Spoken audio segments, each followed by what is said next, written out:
We'll be starting. Just give me one more minute or less.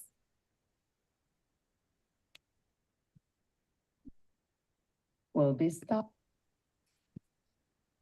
Nice. Good evening, everyone, and welcome to Medical Mondays with Dr. O. We're here for another exciting evening, another evening of learning. I am Dr. Toyin Okwesomi, and I hail from Maryland. Always excited to be here on Monday nights. However, today we have a special Medical Mondays with Dr. O because we have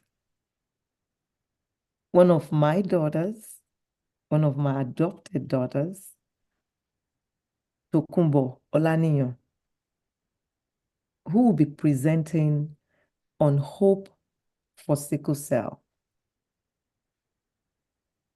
Tokunbo is an amazing young woman who I'm going to avoid going into our whole history, but I'll just say that she got her BS in psychology at the University of Maryland. She's presently at George Washington University, doing a master's degree in anatomical and translational sciences. And she will be the first ever student still in college presenting on Medical Mondays. But sit tight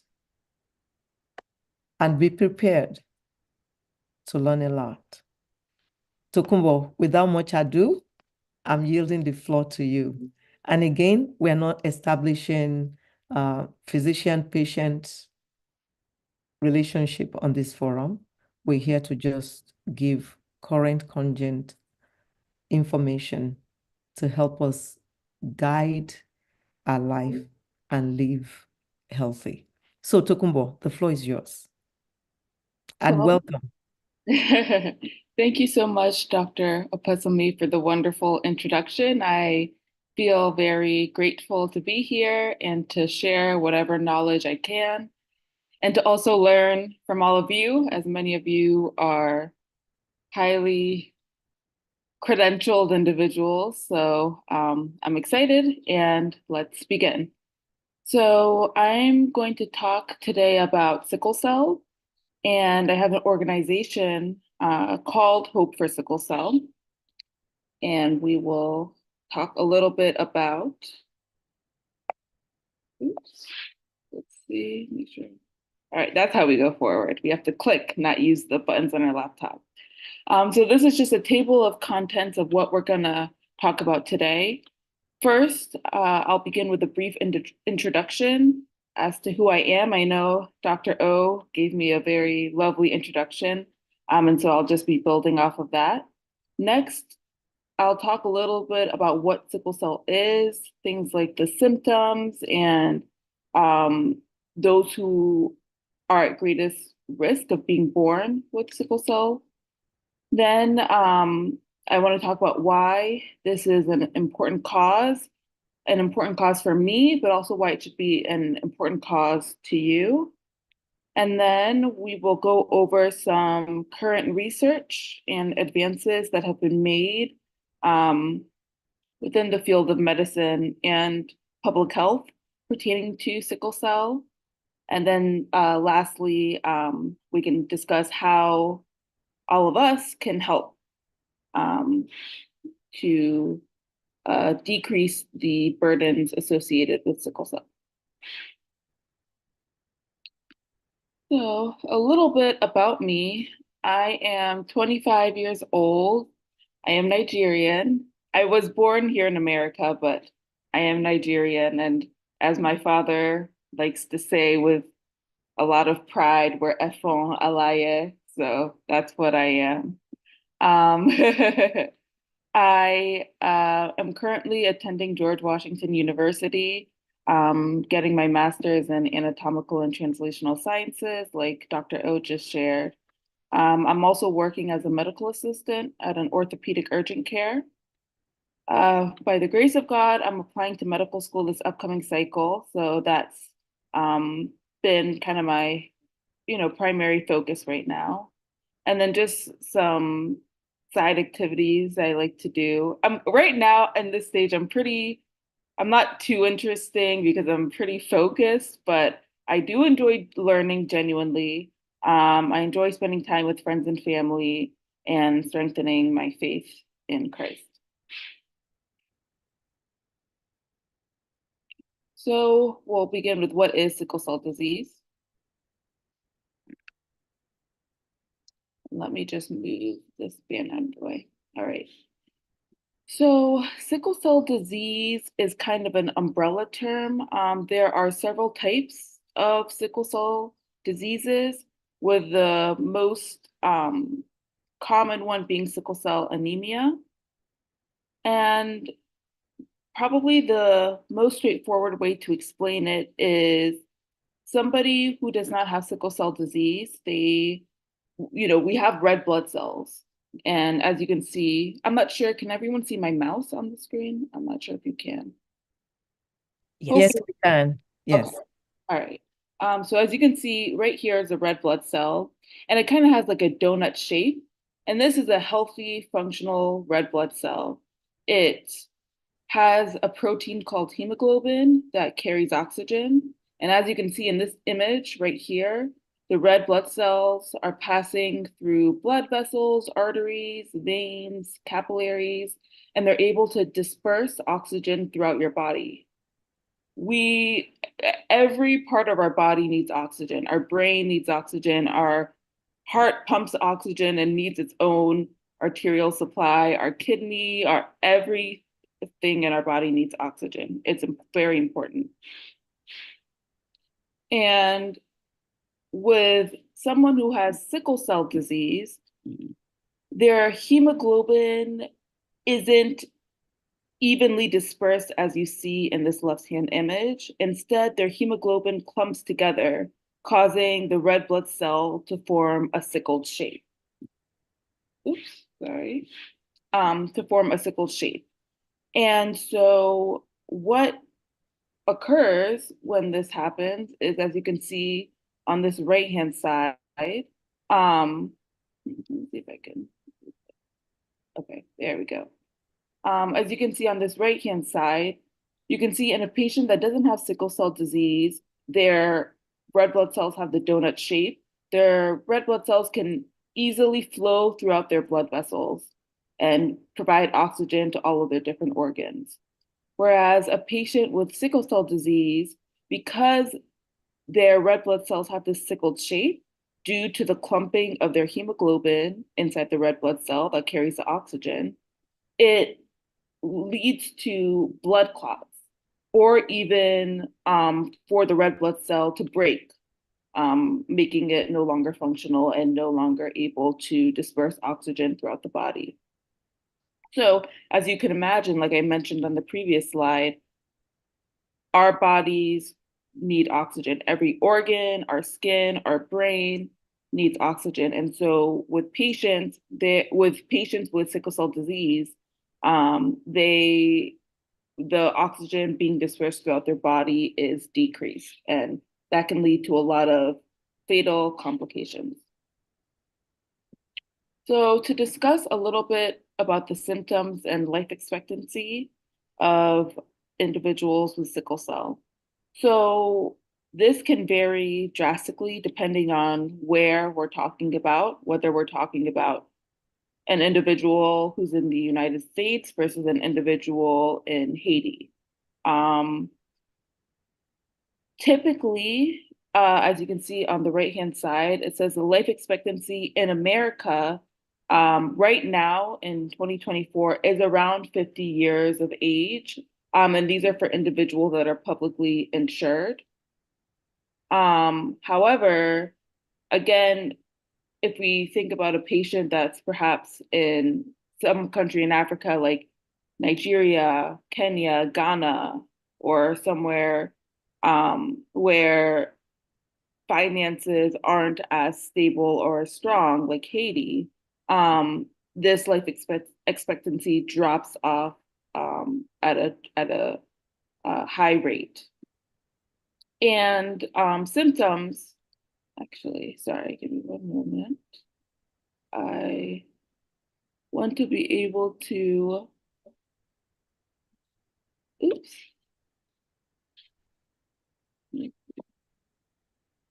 Okay. And so a common symptom that occurs with patients with sickle cell is they experience these episodes called crises. And again, this can vary, but they can last anywhere between 5 to 7 days. They are extremely painful. I read somewhere that a medical doctor made the comparison of a crisis being similar to a fracture in the femur bone, which is, I believe, one of the largest bones in our bodies in your thigh. And so that's, you can imagine that's extremely painful. And these crises, they're unpredictable. There's no way to determine when they're going to arrive. They're very debilitating, and they substantially decrease an individual's quality of life. Additionally, symptoms of sickle cell can lead to organ failure. Like I mentioned, if your organs aren't getting sufficient blood, then they can fail, and that can lead to death. Additionally, decreased immunity in sickle cell patients is common.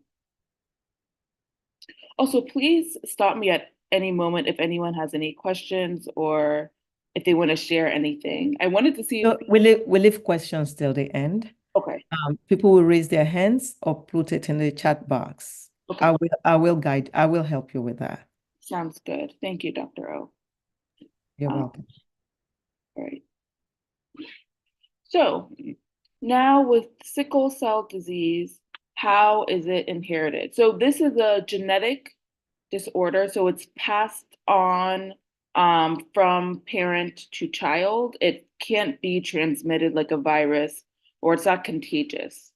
And so I found this kind of chart that explains a little bit about how it gets passed on from parents to children. And I'll just briefly go over this. I won't get too into the details.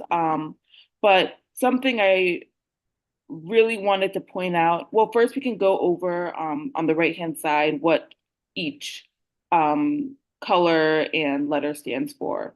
So T in this chart for trait, that means that an individual carries the trait for sickle cell, but they don't have sickle cell. And so what does that look like? It means they're not experiencing any symptoms of sickle cell. They don't experience the crises like I explained. They don't have any organ failure or anything like that.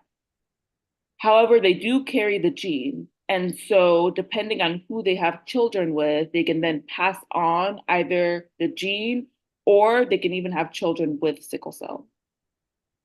An individual that, so N in this case is going to stand for no trait.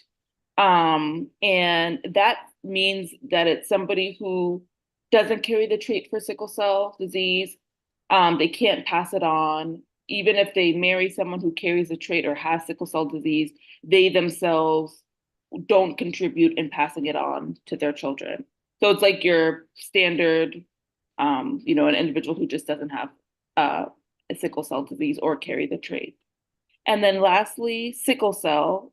In the chart, this is going to represent an individual who has a sickle cell disease. So they experience the symptoms, like I shared, the crises, the organ failure, the lower life expectancy.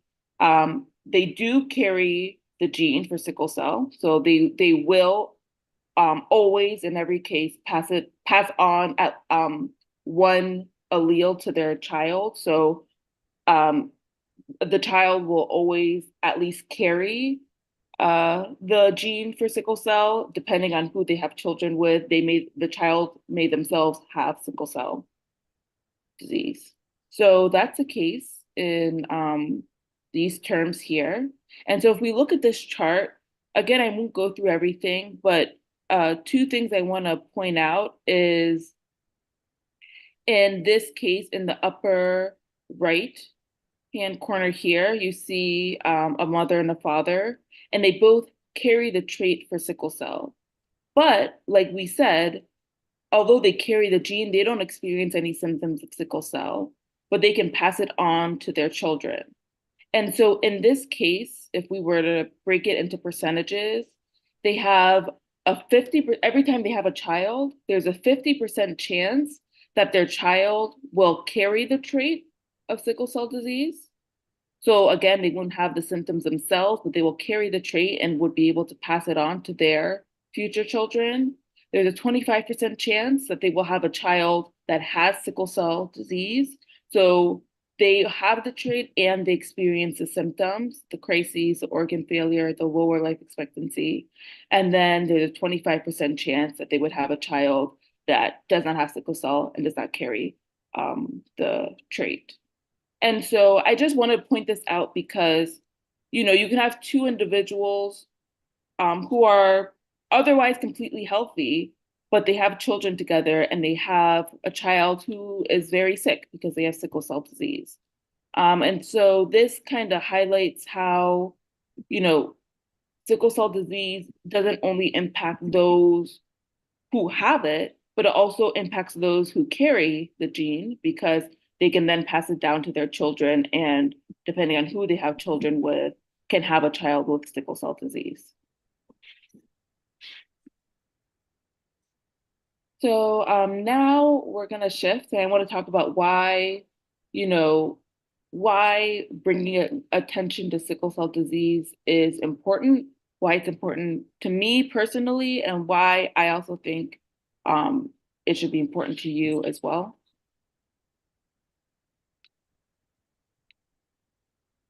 So in December 28th, sorry, December 7th, 2004, I lost my mommy to sickle cell. She was 39 when she passed, and it was very kind of unpredictable and sudden. I was very young when it happened. Um, but I just want to share this because my mommy, she was here in America. You know, we've got some of the best healthcare workers here. And, we come from a middle class to wealthy home. And yet, she still passed at a pretty young age. And so obviously that has had a substantial impact on my family. And even as I get older, it's challenging. That being said, I wanted to include this slide, not really to mourn the loss of my mommy, but instead to just kind of speak about her accomplishments and kind of celebrate her and who she was. And I'm sure, I know um, I invited some family and friends to this Medical Mondays talk, and I know some of you know her personally and, can speak to how amazing she really was. And so some of the things I want to share about my mommy is one, she graduated from the University of Lagos. She completed her pediatric residency at New York University. She then went on to complete a fellowship of ambulatory pediatrics at Johns Hopkins. Um, During her residency, she also completed a master's in public health. And this was at Johns Hopkins Bloomberg School of Public Health. She was also a strong Christian. Through her work as a medical doctor, she really went above and beyond, just trying to do good, trying to promote healing, trying to help everyone, regardless of social class, background, whatever it is, just trying to do God's work and do amazing things. And she really led by love and remains to be loved by so many.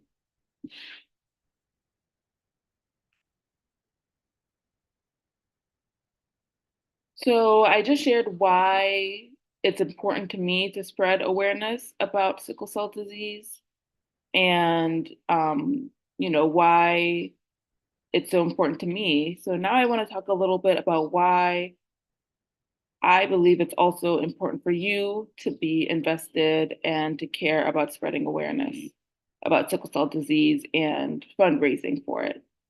So in America alone, approximately 100,000 individuals are affected with sickle cell disease, and approximately 1 in 365 um, births of individuals who are Black or African American will have sickle cell disease, and about 1 in 16,000 Hispanic American births. Um, Now, you know, I do want to point out that one, this is in America, and two, you can kind of see the drastic difference in numbers between those who are African or from African descent versus any other type of ethnicity. And there are several theories as to why sickle cell is so prevalent in individuals of African descent. Some of it is related, some theories that stem from malaria. They believe that, I'm not sure how long ago, but a very, very long time ago, before, malaria kind of had, there were prevention measures for malaria. It was believed that those who carried the sickle cell trait were more immune to malaria than those who weren't. And so you would kind of see this cascade effect where those who carry the sickle cell trait would live longer, healthier lives and have more children who carry the trait. And those who would have sickle cell would tend to die at a younger age. And those who didn't carry the trait and also did not have sickle cell would tend to die at a younger age because of malaria. And so that's kind of a prediction as to why the trait of sickle cell is so prevalent in the African community and individuals with African descent. And then also, in addition to those numbers that we see amongst individuals who are African or of African descent, we can see here that 90% of the world's sickle cell disease population lives in either Nigeria, India, or Congo, Democratic Republic of Congo. And I got this information from the National Institute of Health that was published in 2023. So that's a large number. And I can't presently see who's in the chat right now because I accidentally hid the images. But I'm pretty sure that a large amount of us are of either African descent or are from Africa. Like I shared, I myself am Nigerian. And so, this was a shocking number for me to see.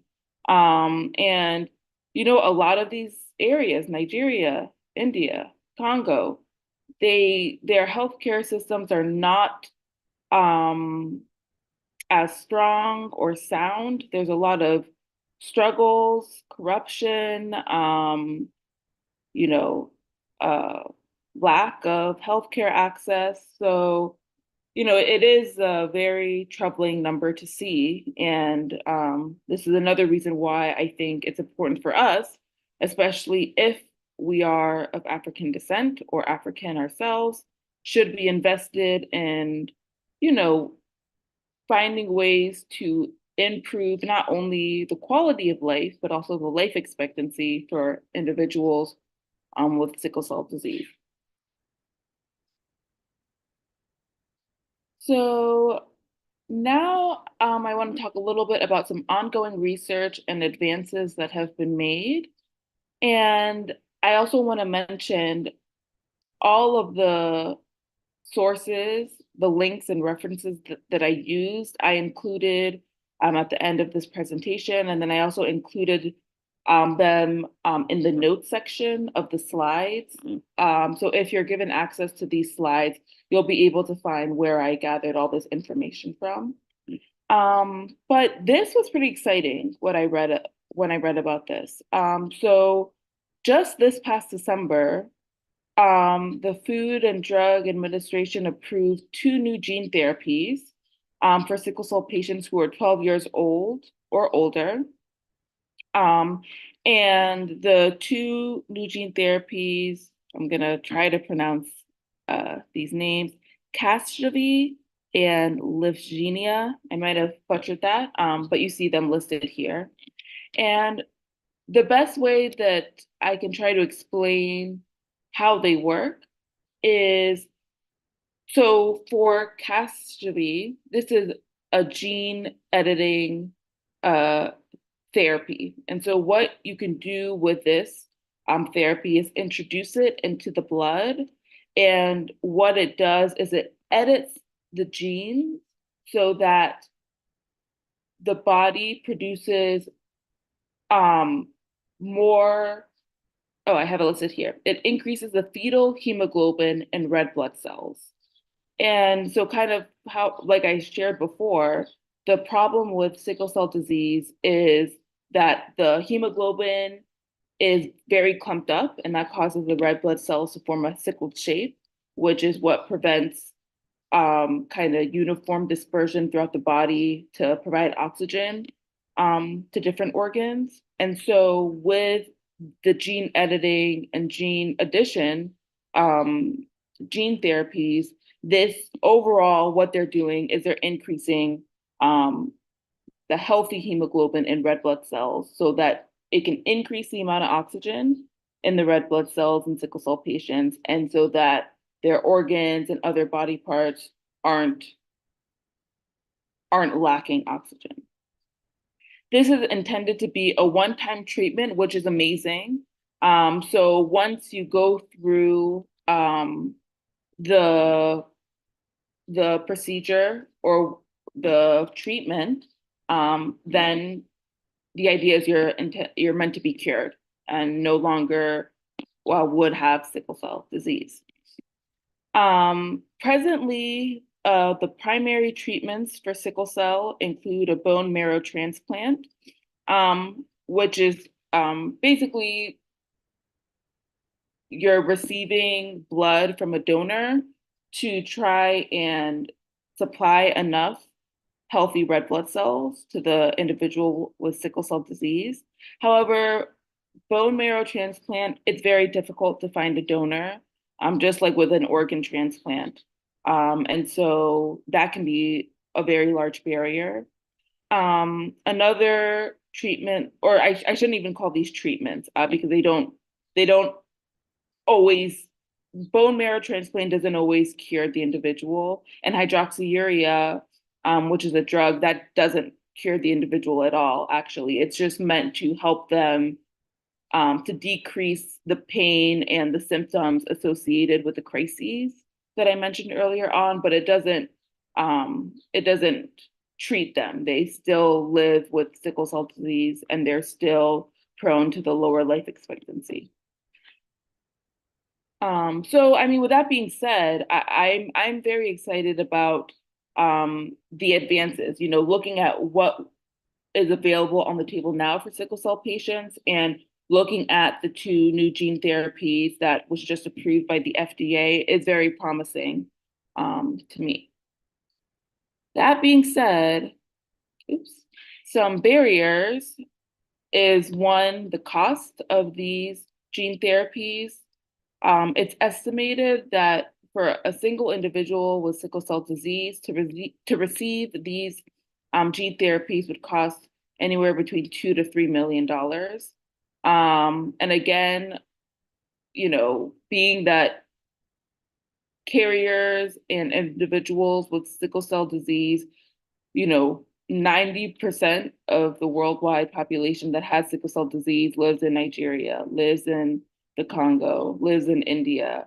I mean, this is, I think that's enough said. Like, in order to afford that would be almost impossible, if not. And then even in America here, I saw in the article I was reading that, Medicaid patients, they're not sure that Medicaid would even cover these costs. So individuals here may not be able to have access to these gene therapies. Additionally, although these gene therapies are intended to be a one-time treatment, uh, they are rather time intensive. So the entire process is supposed to take about 1 year, requires multiple hospital follow-ups, and also the gene therapies themselves require a lot of maintenance and high care. They're very sensitive compounds, and so they can't just be left out in a general setting. And so if a clinic or a hospital or even a country were to try to obtain these gene therapies and dispense them, they would need to have um, the infrastructure to be able to make sure these therapies are maintained. And again, I'm thinking somewhere like Nigeria, where there's still not constant power, that serves as a large barrier. Now, some risks from taking these gene therapies is one, cancer in the blood, so leukemia. And then also, they found in a small number of individuals that infertility could present. And although these are concerning risks, I still don't want to undermine the large advances and promise that these therapies hold. However, I do think it's important to kind of highlight the barriers and, make sure that when these therapies are dispensed, that it's done so in an equitable manner and that it can benefit everyone. So the last thing that I just want to briefly go over is, we spoke about why this is an important cause, why I care about it, why I believe you all should care about it. And so if you're interested and you're able to, I have a nonprofit organization called Hope for Sickle Cell. We raise money for sickle cell patients, and primarily we try to raise it for patients in Nigeria where um, it's very challenging for them to even get drugs like hydroxyurea that isn't necessarily treating them, but just helping them manage their symptoms and get on day to day. So we raise funds for that, and then also just any type of um, clinical material that may be needed um, to treat or to help sickle cell patients. And so I included the QR code there. You can scan it, or if you look above here, there's a link that you can just type in that link, and then you can donate if you're able to. And so what is the money going to be used for and where is the money going? So like I shared before, although there are new advancements like the gene therapies that I shared in the previous slides, again, right now this is still very novel. There hasn't been wide scale distribution of it yet. And it's unlikely that this is going to be spread worldwide for some time. And so in the meantime, um, we'll likely use a lot of these funds for drugs like hydroxyurea, but also it's flexible. Sometimes it could just be medical equipment and supplies to help clinics in Nigeria, and then also to promote more research because, like I shared, although these new gene therapies are very promising, um, they're rather inaccessible to a large population of the world. And so further research to finding ways to have these therapies that, can be accessible to a lot of people would be amazing. And I just shared this because a while ago now, I think about 9 years ago, with a lot of help, Hope for Sickle Cell Inc., we raised, I think we raised over 2,000 something dollars. And what we did was we purchased hydroxyurea here in America, and then we sent the hydroxyurea over to a clinic in Nigeria, ACE Medicare. And Dr. O, she actually is in contact with Dr. Kokoyi, who is here at ACE Medicare. And so I just wanted to share this. You know, we're I want to be very careful with where the money goes. I want it to be done in a very transparent manner, and I want to make sure the funds are being used in an honest and productive way. And so, I want to just be very careful. And anyone who donates, I know a lot of family and friends have donated. I want to be respectful of their time and efforts, and so I want to make sure that it's being sent somewhere that is good and honest. And so we're still ironing out how we're going to use the funds, whether we want to purchase drugs here and send them over, or things of that nature. But I did want to just point out that this is where we sent it about 9 years ago, and they were very grateful. They used the hydroxyurea, and yeah.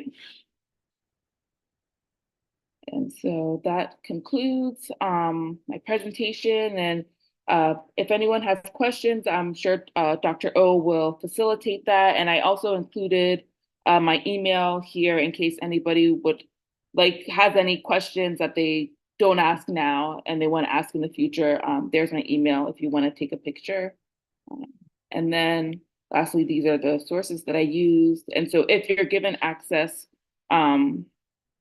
to these slides, then you'll have access to all the links that I use, and also to the new research and advances that are being made. And with that, I will hand it back over to Dr. O. Wow. Yeah.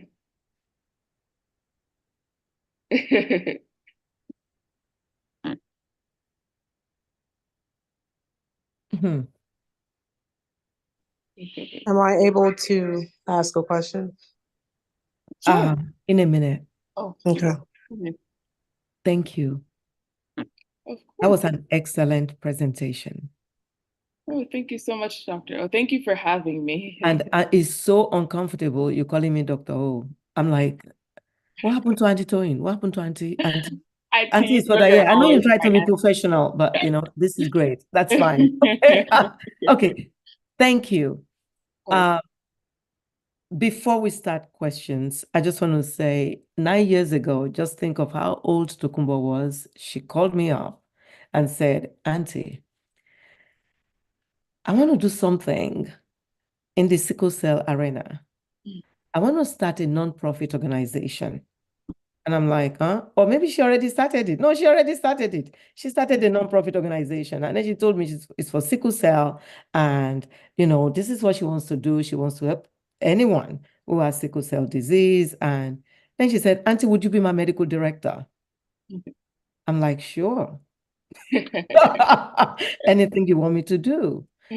And of course, I'm a medical director. And she said, so what do we do? I'm going to raise funds. Before I knew it, Tokunbo contacted me. She has raised over $2,000.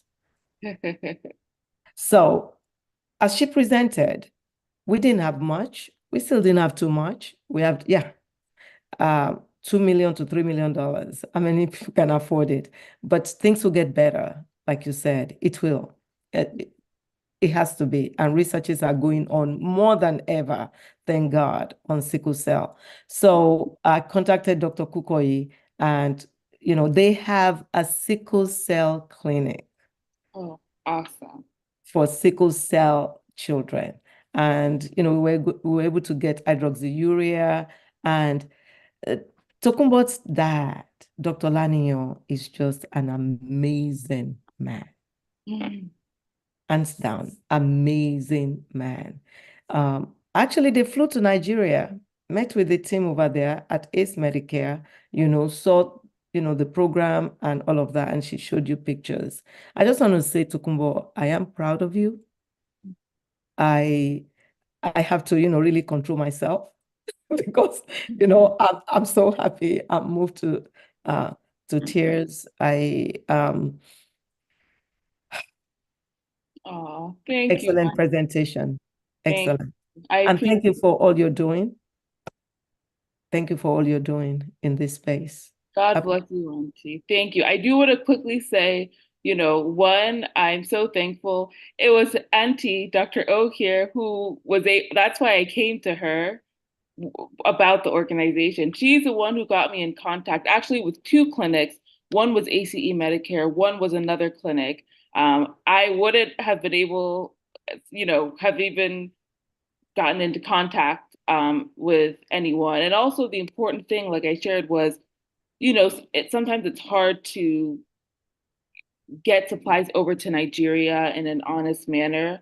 And Auntie just took the reins on that and she guided us through it. She's like, oh, I know this MD, I know this surgeon, I know this, I know that. And she helped us, get those supplies over, brought us in contact with them. So thank you, Auntie, for all your efforts. And I thank everyone too. I know a lot of people, I see some of the comments. Thank you everyone who came to watch and support. And also I saw some donations even before I made this. So thank you so much, everyone. Thank you, Auntie, for having me. Thank you. If you can put the QR Thank code you, in the Dr. chat box, that'll be great. Thank you. Oh, yes, Thank yes. you, Doc. That'll be great. I don't know how to do it. So you know how these things go. So if somebody has a question or a comment, can you please unmute and, ask your question or your comment, ma'am? Yes, hi, my name is Grace Sadakale, and I want to first greet Auntie Grace, Dr. O. Yeah, how are you, hi. darling? Hi, I'm doing well. That's my Yeah. baby. Go ahead, Grace. Go ahead. Yes, hi. And I want to also tell Miss Tokuma that she did a great presentation. Oh, My thank you. you're welcome. And my Nigerian name is also Ade Tokumba. Oh, look at us. Yeah. And I also I have sickle cell disease. So Wow. my father was able to give me the link and told me to join to listen, which I'm very grateful that I did, because you presented a very well rounded study on sickle cell disease. And I feel like you hit all the topics very well. Thank you. But I did have a question because you did mention barriers, and I'm not sure if you mentioned this, I may have missed it, but the barriers that people in America go through with sickle cell is the heavy judgment in the healthcare system. Mm. And I was wondering if you can talk on that or mention that, or if we can briefly discuss the judgment and then also medication dependency when Yeah. it comes to this illness. Yeah, that's an excellent point to bring up. And I'm very I'm very honored that this presentation was of any use to you, and I'm very grateful. And so thank you for listening. And yeah, that's an excellent question. So I mean, I think the first thing that comes to mind, especially here in America, is judgment doesn't isn't restrained to, I guess, just any one disease or illness that a Black person has here in America. It seems to just be as a whole. Whenever a patient comes in, and if they're Black, I actually recently wrote a paper about this. It has to do with it actually has to do with undocumented African immigrant women in America and the barriers they face here. And that, ranges from things like insurance. They can't get access to insurance, or a lot of, Medicaid, a lot of areas don't accept that.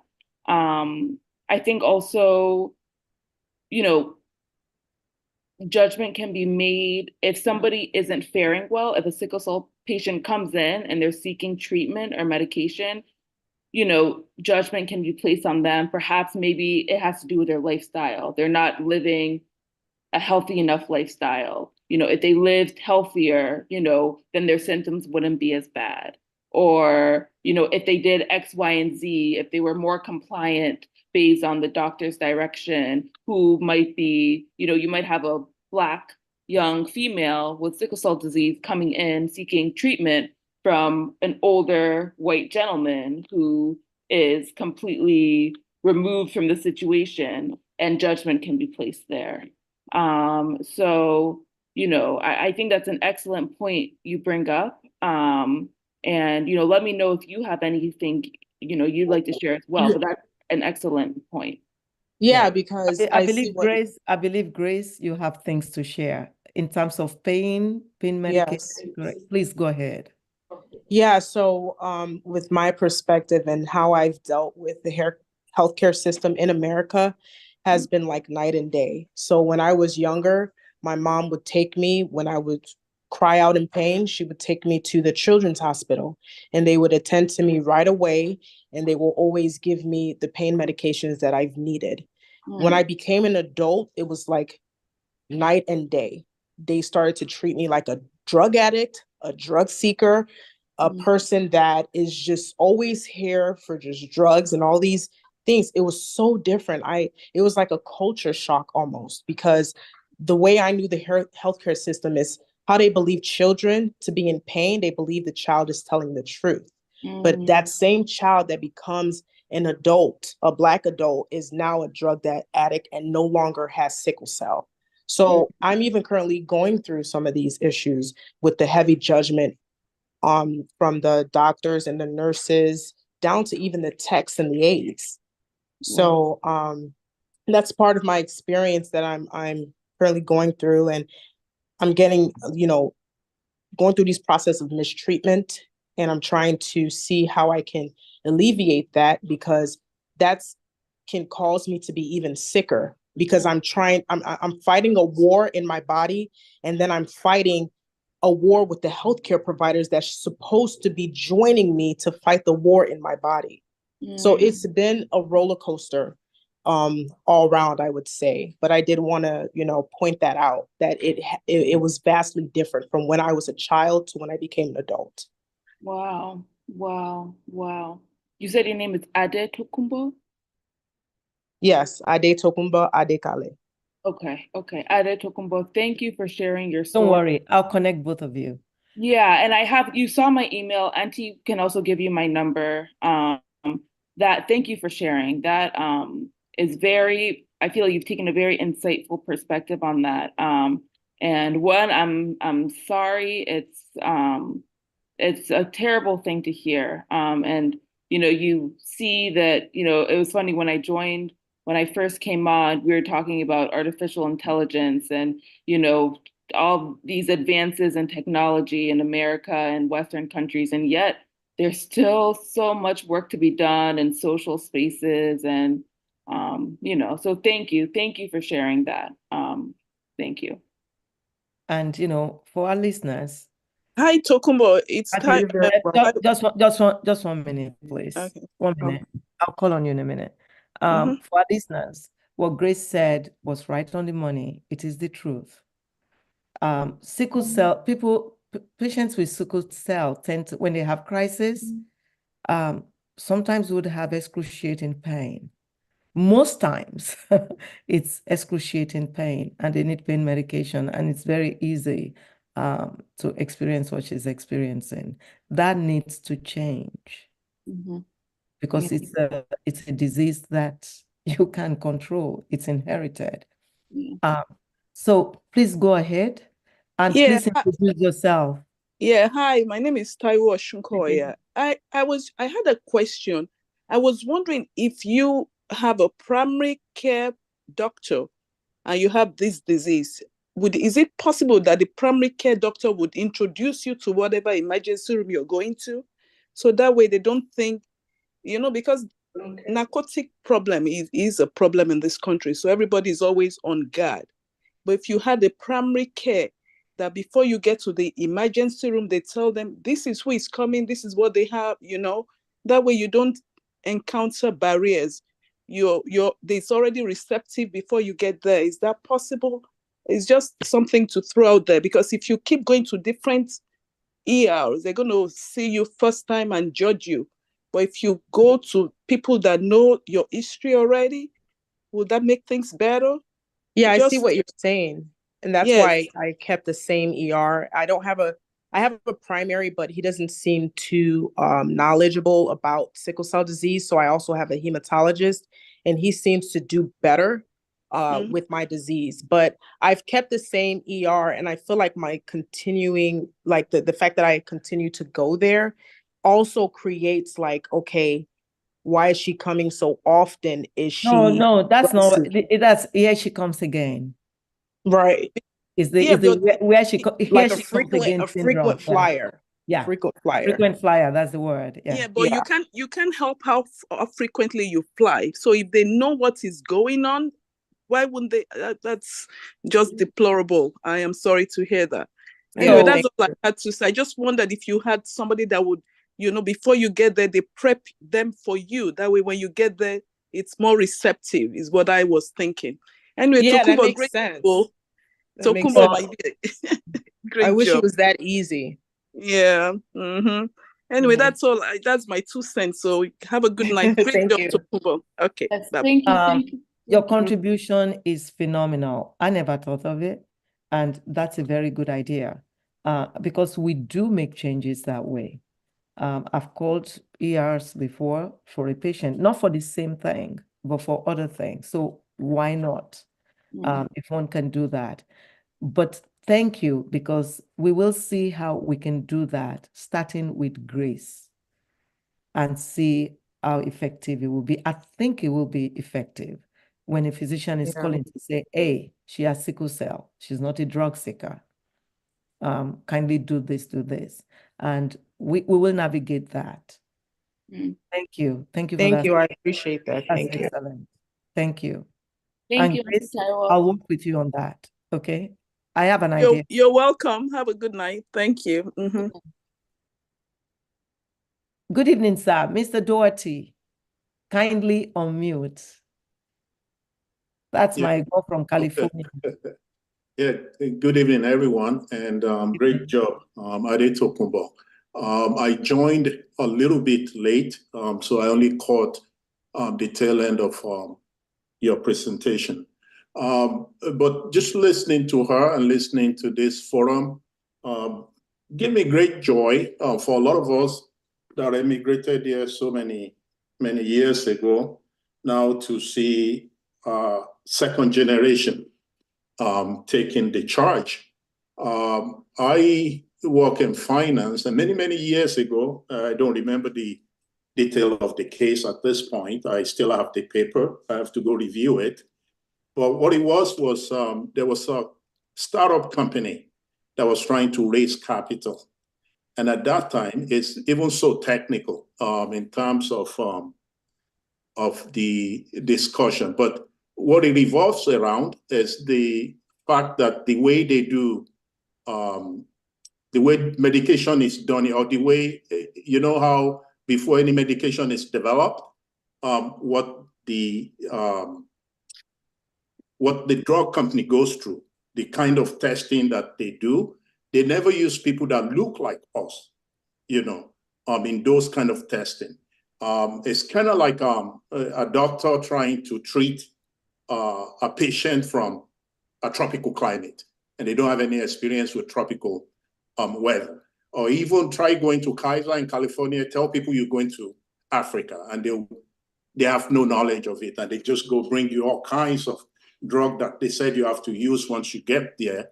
But I just want to thank Ade Tokunbo. It's a great job. It's nice to see people like us now in that field so they could speak for us. So it's not really a question, it's more of a statement. And great job. Thank you so much. Thank you. And I'm so glad you brought up the research. I want to encourage all of us to participate in research when they are available and we know about them. If you're not sure if you should, please, you have lots of us now that you can ask to look it over and see. The reason why people like us were not included in research before was because we were not volunteering to do it. And we were not volunteering because of experience. I don't know if you guys know about the syphilis testing that was done on Black people. It left a bad taste and it left distrust for research. That is changing now, thank God, because of a lot of us are now in medicine and the status quo is changing. But that's why, thank you so much, sir, for bringing that up, because it's an opportunity to encourage all of us to participate in research if we qualify to do it. Thank you. Thank you, Mr. Doherty. Yes. I would like to say something. Dr. Ajibade. Dr. Ajibade, kindly unmute. Thank you. All right, thank you, Dr. O. Well done, Tokunbo. Great presentation, very thorough. You covered all the bases really well. And I must also congratulate you on what you're doing with the foundation. 501c3, I know it's not an easy thing to develop. Before I have a few questions for you, but first of all, my condolences to your mom. I know you must miss her more and more, especially now that you are a woman, a grown woman yourself and seeking to go into medical school. I know she would have been a wonderful advisor and a confidant with you for you during this period. So my heart goes out to you. Sure. I saw two pictures. I saw a picture here on your website. I know one of them is your mom. Who's the other person? Oh, that's my dear Auntie Layo. I'm not sure if she was able to come in, but that's my mommy's younger baby sister. She's on. Okay. Oh, she's on. Okay. Oh, she's great. on. Okay, she's somewhere. She's somewhere. But yes, that's my Auntie Layo, my mommy's baby sister. Yeah. Great. So, and you mentioned you've lost a lot of people, not just your mom, but others as well to sickle cell disease. Is that true? Yes, it's true. And that's very observant of you, Dr. Aji Bade. Because that kind of speaks again to how sickle cell disease doesn't just impact those who have it, but also those who carry it. Because, so for example, I believe my grandmother and grandfather, they both were carriers of sickle cell disease. And so they had children. Some of them don't carry it. They don't have sickle cell disease. They cannot pass it on to any children. Some of them carry it. They don't experience any symptoms, but they can pass it on to children. And some of them have it, my mommy being one of them. And then I've lost an uncle. I've also lost two cousins. Of course, like I said, I lost my mommy. So, it's so it is, like, can you imagine meeting somebody that you love, but maybe you both carry, the trait for sickle cell, you know what I mean? And so, and of course, like we said, there are advances where I believe now you can see fairly early on if an embryo or fetus will have sickle cell disease or not, or will carry it or not. But again, how accessible this technology is to the areas that primarily suffer from sickle cell disease is another point. But yes, that kind of speaks to how, in my family, in our line, a lot of us carry it. So for instance, since my mommy had sickle cell disease, my dad thankfully does not carry it, or he does not have sickle cell disease. So my brother and myself, we both carry it. And so that is something to think about when we have children. So yes, thank you for bringing that up. That's a very insightful point. Absolutely. And again, my condolences. So our foundation is in Nigeria, so we focus on especially kids in remote areas as well. One of the things we found out was that in addition to using the medications like the hydroxyurea, and I mean, it's shocking how few drugs there are now that are available. And thank God for the gene therapy.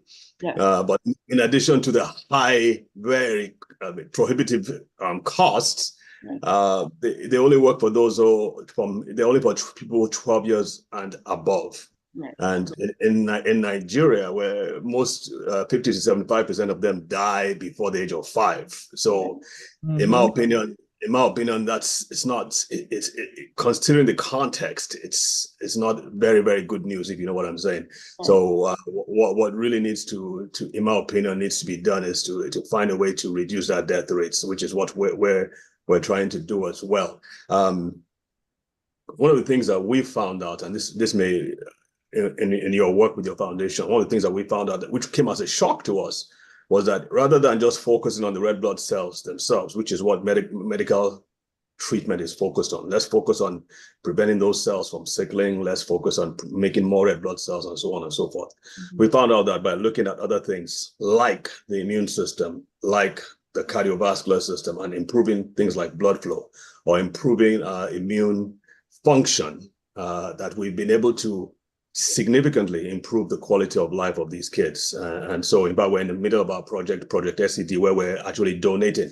So those of you who are in Nigeria, we are looking for people to donate these. We created a formulation that has potent immune support supplements that we're distributing all over Nigeria. In fact, somebody just came from Kano. I went to see the Minister of Health in Kano. Kano has one of the most amounts of people with sickle cell disease, from what I understand. So anyway, just something that'll be of help.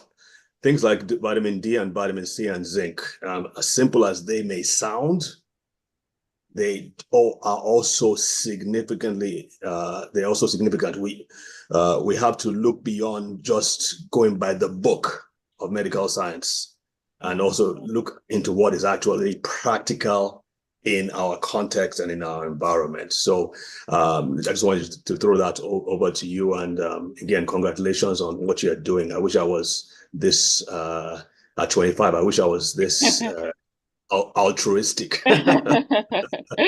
No, thank you. You've just brought up a string of excellent points. Even I recently read as well how, kind of speaking to what you just shared, an approach that medical professionals are trying to shift towards now is similar to what you just said, not just pumping all of this money and funds into finding a one-time cure treatment, but instead also trying to diversify the portfolio of treatments. So if there are measures, just like you said, that can perhaps strengthen organs so that maybe they're not as, sensitive to oxygen depletion, or, finding alternative ways, because also, like you mentioned, these cures that are discovered, they may not be equally effective to everyone. We see that with these 2 new gene therapies, anybody who's younger than 12 is, cannot benefit from them. Some of the symptoms, like leukemia, is very, one would want to avoid that. So yeah, I 100% agree to everything you share. That's thank you for sharing that. Diversifying the portfolio of ways to help sickle cell patients. That's amazing. Thank you so much. So what Dr. Ajibade did not tell you is that he actually has an organization, and they're doing amazing with sickle cell patients. Wow. I'll share that with you off here. When I said hold off, we'll see where what you raise now will go.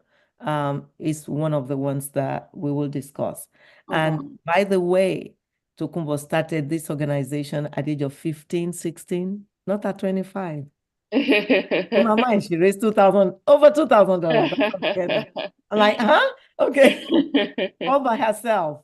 It's been help. With a lot of help, yours included, Dr. O. And no, but you were the one who raised it. You asked for it. So Dr. Maureen Booker, darling sis. Dr. Booker, where are you?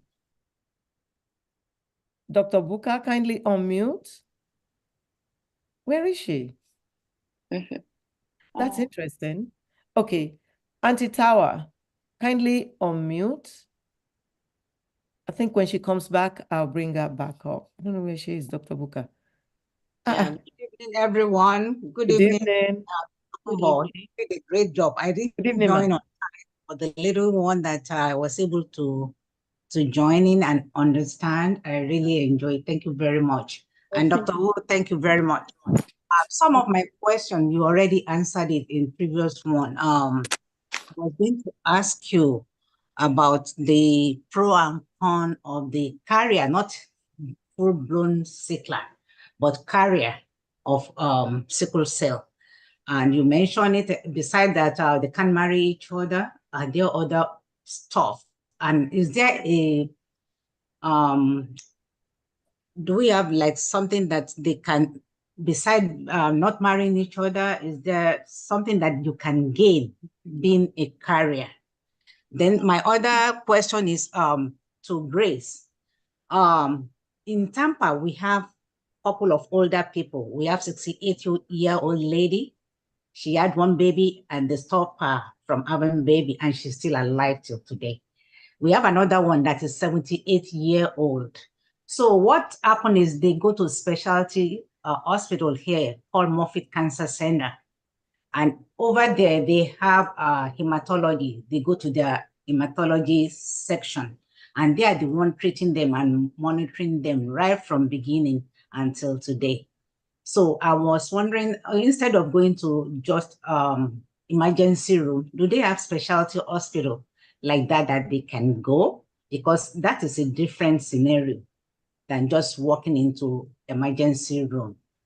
No, Auntie Tawa, she has a hematologist. She said it. She has a primary care doctor and she has a hematologist. But when they have crisis, emergency room is the place to go. During crisis, it's an emergency. Yeah, in Tampa, it's an emergency, but you can still go to Moffitt Center. Moffitt Center has an emergency, and it's a specialty hospital. Okay, so it may not. It's not in Tampa. It's not in Florida. Okay. And we don't have it in Maryland, and we don't have it in DC. I can tell you that.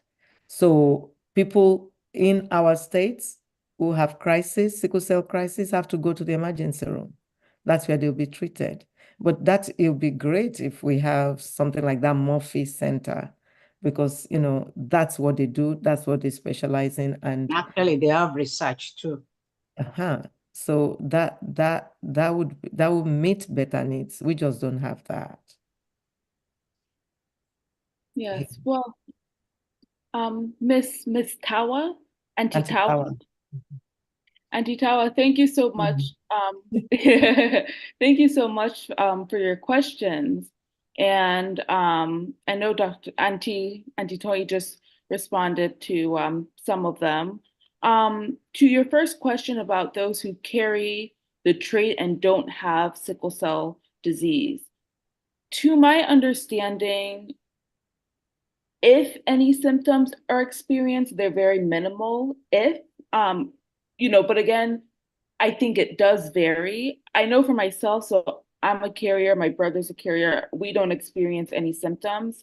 So I do believe that the primary concern with carriers is just who they have children with and whether their children will have sickle cell disease.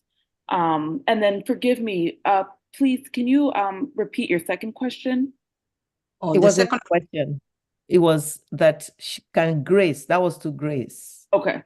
If Grace can utilize something like the Moffitt Center that they have in Tampa, it's not everywhere. Yes. And Auntie Tawa, as far as those, if somebody is a carrier, some churches now actually have couples tests to see if they are carriers, and they prevent them from getting married just so they can, decrease the chances of having a child with sickle cell. I don't know how far or how successful they are. Tokunbo mentioned it in her talk that when she was answering a question, that just imagine two people falling in love and they're both carriers, But because of that, they have to make the hard decision if they still want to go ahead and take chances.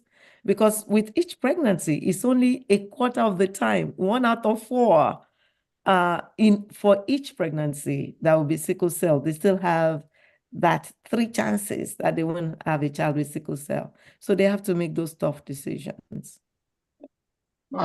Does being a carrier immune you to malaria? Because I've heard about that before. Yeah, so here's the funny, so as I shared, those are more predictions or theories. I'm not sure if any concrete research has been done on that. But whenever I share that, I always point out that the first time I went to Nigeria, I was, I think, 3 or 4. I had taken all the anti-malaria medications and prevention measures, and I'm a carrier of sickle cell. I have the trait. I still got malaria. So, I mean, it's believed that's the case, only because that, people question why is sickle cell predominantly in Africans or people with African descent. But like I just shared, I did get malaria. And my dad jokes it's just because he says I'm an Ajabota and my blood is sweet. But but that being said, still if you don't live in Nigeria and you are traveling there, do still, regardless of whether you're a carrier of sickle cell, the sickle cell trait or not, still make sure you take whatever prevention measures, your anti-malaria medication. That's still important to take. Thank you very much. Thank you. Thank you. Dr. O, if I may just jump in and just quickly say something about the traits. Do I have your permission? Sure. Okay, thank you. So the traits only protect you against severe malaria and death.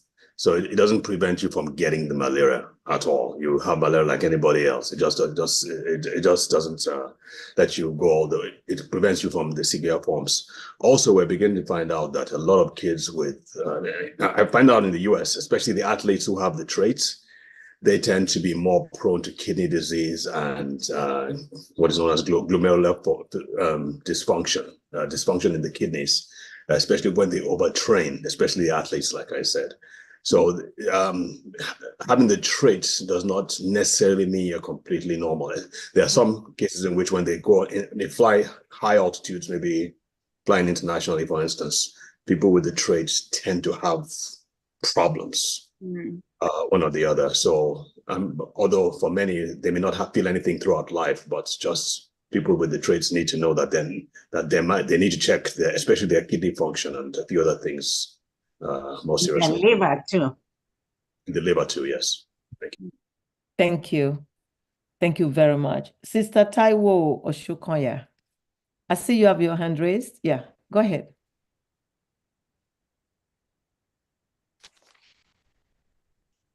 Sister Taiwo Oshukoya. Okay, Madam. No, I'm a girl. Oh. Did you say Mr. Taiwo Oshukoya? I say Sister Taiwo. Oh, I'm sorry. What's up? Yeah, what did you say? You have your hand raised. I do. I'm so sorry. Question. I didn't mean to do that. Right. I just sorry about that. It's no problem. No problem. So can I'm unmuted. Can I speak? Oh yeah. Go ahead. I was looking for you. Where were you? I had a problem unmuting. Sorry, I didn't hear the whole talk, but I'm sure it was very very good on everybody, and congratulations. But I went to sickle cell talk. Just a comment, and the person who is head of AMPA right now, her sister deals with sickle cell, and the talk there was saying that people who are kids, they're trying to get them to adult doctors before 21, so that they don't have this problem with the emergency room. So that was one of the things that they're trying to do, to merge them from the time they're 15, 16, and start them going to both adult, to the pediatrician and the adult medicine doctors, so that they don't have that difficulty in getting to a primary care person.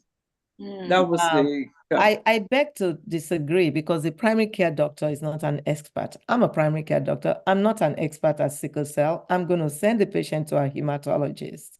Like Auntie Tawa said, they have this hematology, place in Tampa. That'll be perfect. But what we do is send them to a hematologist. I am not going to manage a sickle cell patient. But I think I don't know, but you could contact her, but I think they try to transfer them early so that I can't remember if it's hematology or primary care. It will be to hematologists. Yeah, but they don't wait until they're 21. They start having them go from 15, 16, and so they're established by the time they're 21.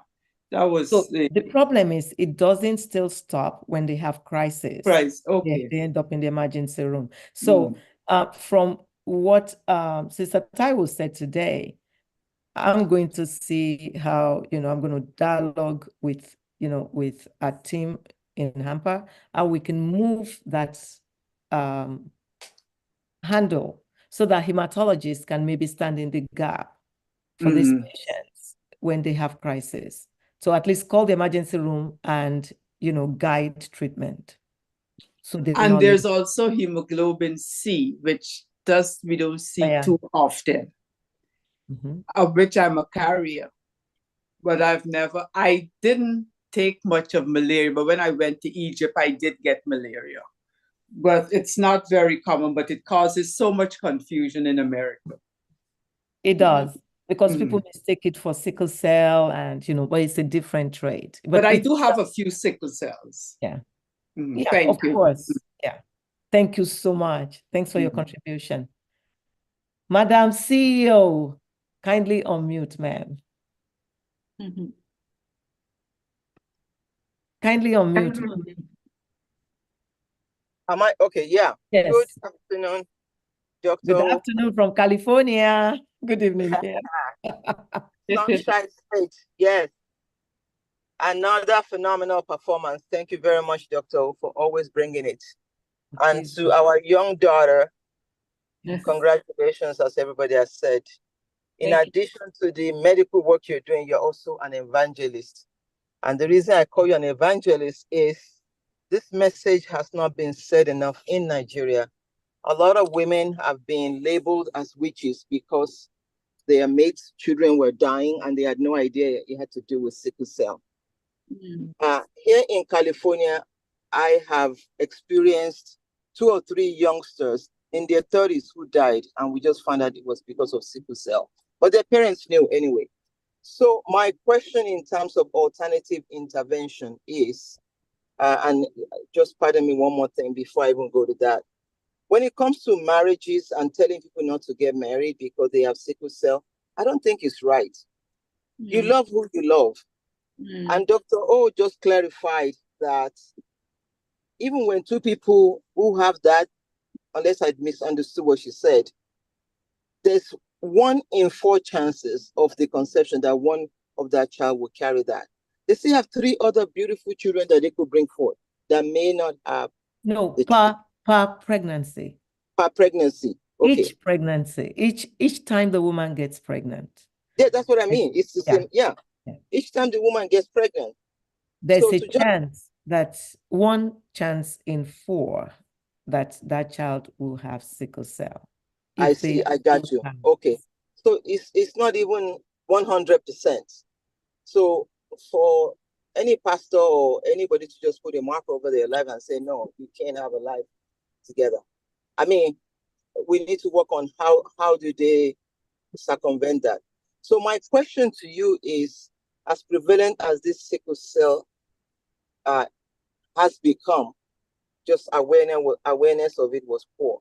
Do you think we would ever get to the point where we could have home kits testing for like early detection or something like that?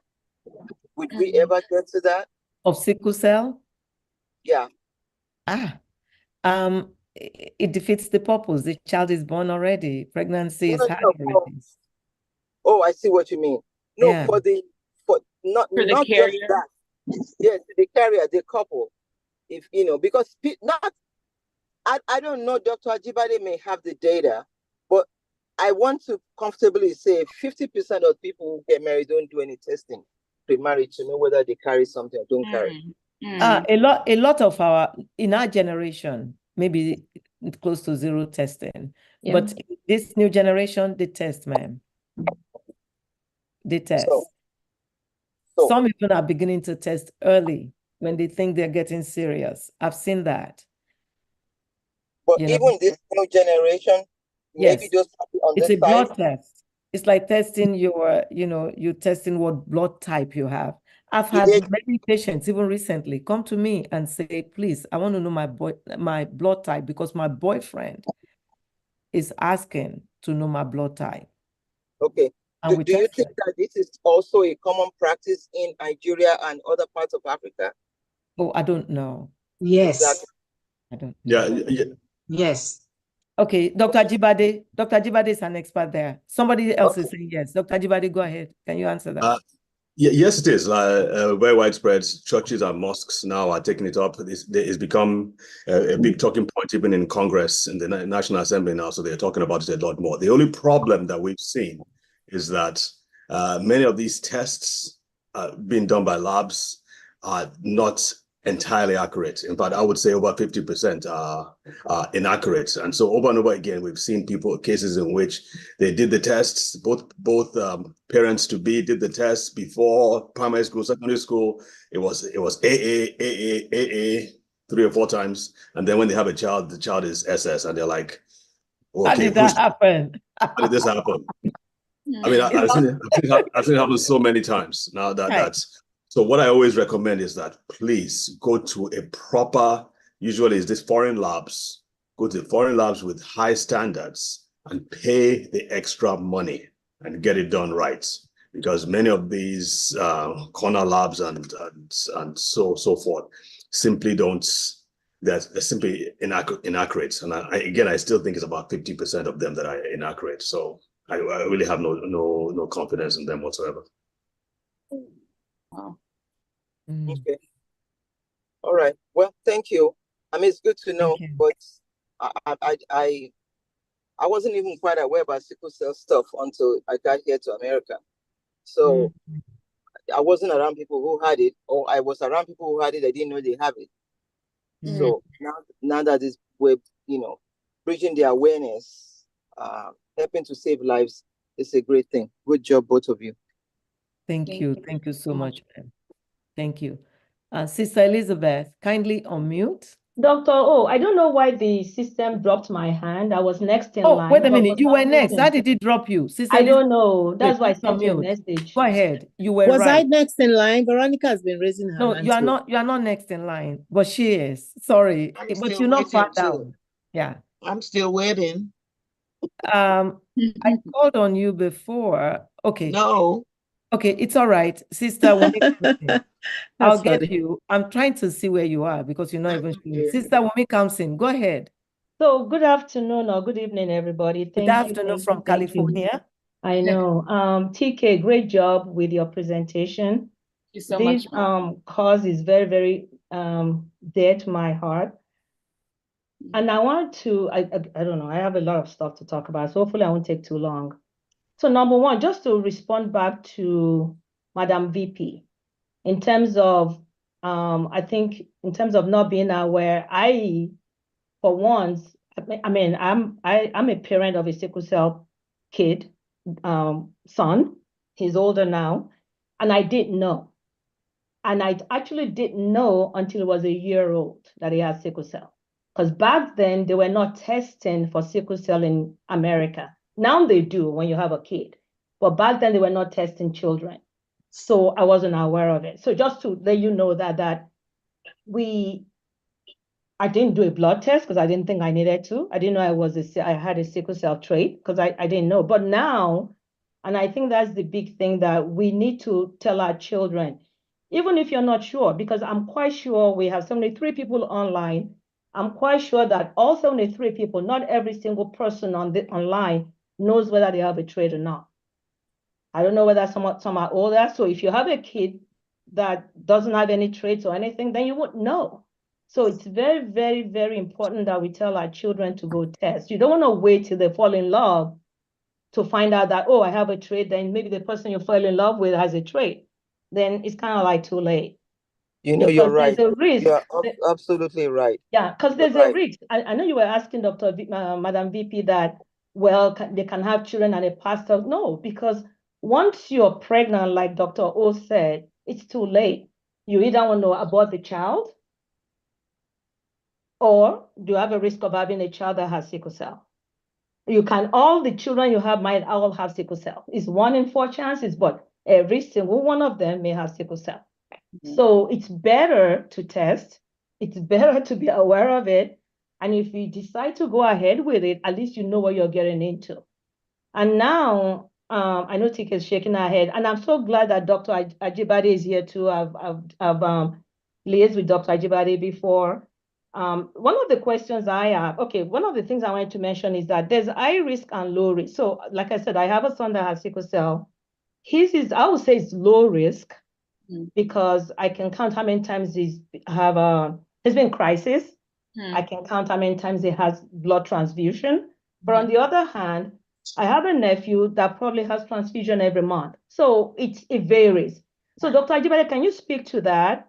And then also, is it a male patients, it will be more low risk than female patients who have periods every month? So they're shedding blood. I mean, is there a correlation between that? And I don't know if you know about it too, TK. I know Dr. Ajibade, both of you guys. Do you guys have any response to that? Dr. Ajibade should respond to that. Yeah. Yes. Okay. So the one about the male and the female, yes. Yeah. Earlier on in life, yeah, there's really no difference from what we've seen.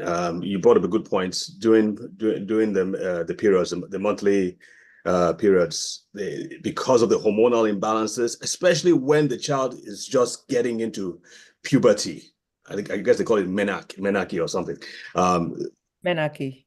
Menarche, yes. So that's when the turbulence starts and it becomes much, much worse. We also see that in autism as well and other neurodevelopmental conditions. When the female child gets into menarche, it causes an upheaval. So the hormonal imbalances can actually make it worse.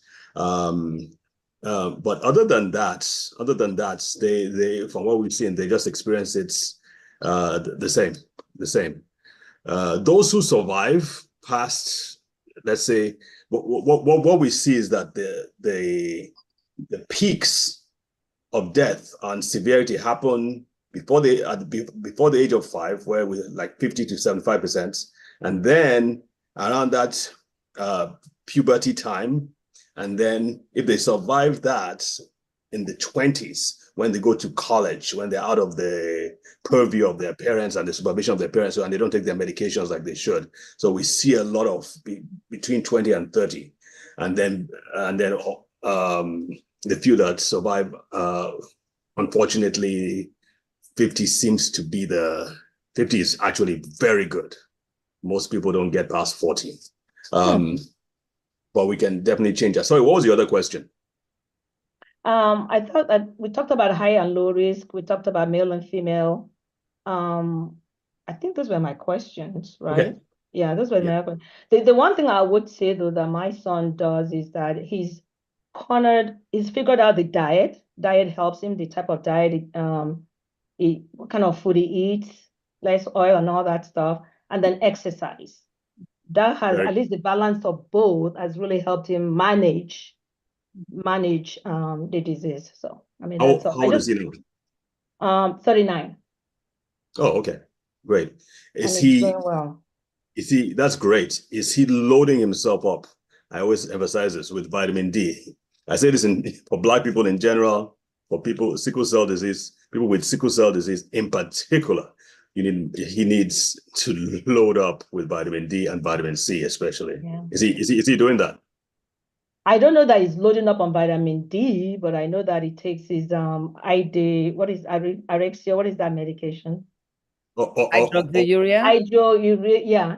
Hydroxyurea. Yeah, okay. He does that. He takes that. And but like I said, he's maintaining a balanced, good life. He hardly ever has crisis. I mean, no blood transfusion unless, so at least so far so good. We thank God. Yeah. Just want to drop it with this. Even though they have nothing going on, there's that breakdown that is happening under the surface. Okay. And it's continuing eating away at them. So I say, please, if you can encourage him to take more vitamin, everybody needs to take be on the vitamin D. Okay. And zinc as well. CD and zinc. These are very simple things to take, and they can save you a world of hurt. So I really encourage them to encourage you to encourage him to do that. Yeah, thank you. Yeah. And again, like thank you. I cannot emphasize enough. Please, please, please, please tell your children to test. People need to know whether they have traits. It's very, very important. Yeah. So I'll leave you at that. And again, TK, thank you so much for your presentation. It was awesome. I'm so sorry about your mom. May her soul continue to rest in peace. Amen. Thank you. Thank you. Sister Elizabeth, kindly unmute. I'm trying to make sure we get through everyone, and we still have series of questions in the chat box. Hi, Dr. O. Can you hear me? Yes. Okay. Hi. Yeah, so I would like to speak as a family member, who has witnessed the judgment from healthcare professionals against the sickle cell patient. So there was a time in the ER when my relative with sickle cell was placed in the hallway. And the doctor attending to her stated that that was the case due to other doctors' notes in the healthcare chart, and that he supports his colleagues. And so he refused to offer her sufficient pain medication due to that. So, I addressed that with him, and I said, okay, as a doctor and professional, you're supposed to evaluate your patient based on your observations, not biased notes of other physicians. So I think that it's what they don't realize, some of these professional healthcare workers don't realize, is that the biased notes negatively impact the patient's medical care, and then it also can influence, and often does influence, like the physician's treatment decisions, which can make doctors less likely to provide adequate care to sickle cell patients. So I have a suggestion moving forward. I feel that I noticed that sickle cell patients don't really have that much of a voice to speak up for themselves, especially when they're in the state of that kind of pain that they go through when they're in that state. So I think, and then they're unable to defend themselves. So my suggestion would be that, because I'm not that familiar with how the system works when it comes to the physician's notes and how it's read by other physicians. I don't know how that works, but I think what would help in this case is that there should be two notes. We should have doctor's notes and then the sickle cell patient's notes detailing their history and experience, so that it's not a one-sided view. So other physicians are able to read what other doctors have written about this sickle cell patient, and at the same time, read what the sickle cell patient has to say about their disease and their own experience, and make a sound judgment based on that. So because, some doctors tend to write negative language in the healthcare, in the health records. Like, one of the terms, the doctor that I spoke with, one of the terms he used was demanding. He said, it's written in your chart that you were demanding. And I found that to be like, not only like a racial type bias, but like stigmatizing language, like not compliant, and just, it doesn't help the situation. That's the point I'm trying to make. And I feel like sickle cell patients need as much support as they can get.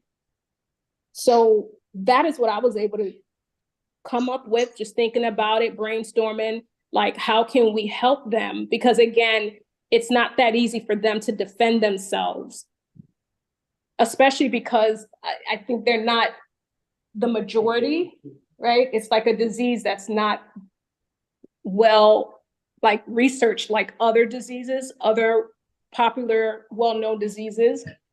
So, yeah, I'm trying to think of some other things. Thank you. I got you. I got you, but I will tell you this. We cannot have patients write their history to come to the to any setting in medicine. That's what the physicians do. That's what the clinicians do. Our job is supposed to be, and I pray that we will do it well, to listen to the patient and document the patient's history. We actually, when we do our job well, we are patients' advocates. We should be. So when a patient comes in and says what is wrong with them, it's important that we document well and document that. When a patient is in pain, I can see how it's possible for them to be demanding. Because I'm in pain, I want the pain gone now. And I can be demanding. When somebody is in pain, when you see somebody in real pain, behaviors can change, characters can change. And I pray that as physicians, we would know and learn, want to be tolerant, to understand, and just meet the needs of the patient. It's a lot of what we have to do. We have to remember that as healthcare providers, we are also human beings, and everyone has their own peculiarity. Some people have more patience than others. Some people fare well, in tolerating others than others do. That spans everyone.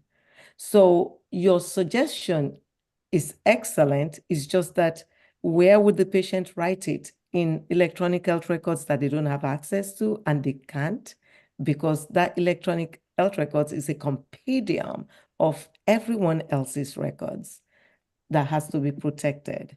So where would they write it? And if sickle cell patients are told to write their histories and bring it, what about cancer patients?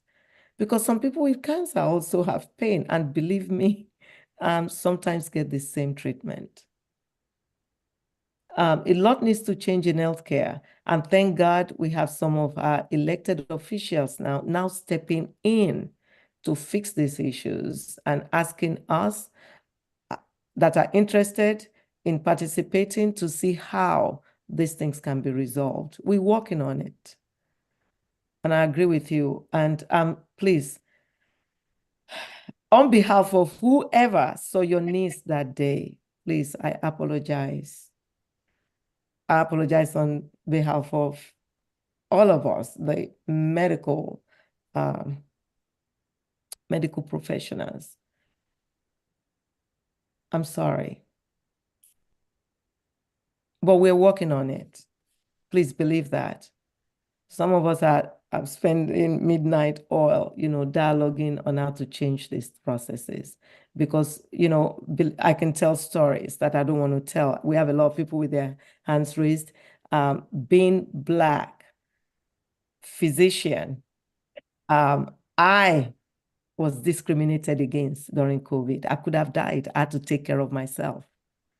We should talk about that someday. You'll be shocked. And I'm a physician. A colleague did that to me. I wrote to the hospital, and I still have the letter. It will shock you. We'll talk about it one day on Medical Mondays. But it's more than you think.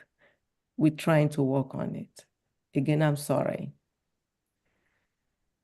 Sister Olushola Banjo, kindly unmute.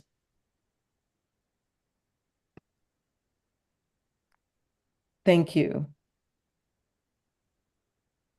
You have the floor. Good evening, everyone. Good evening.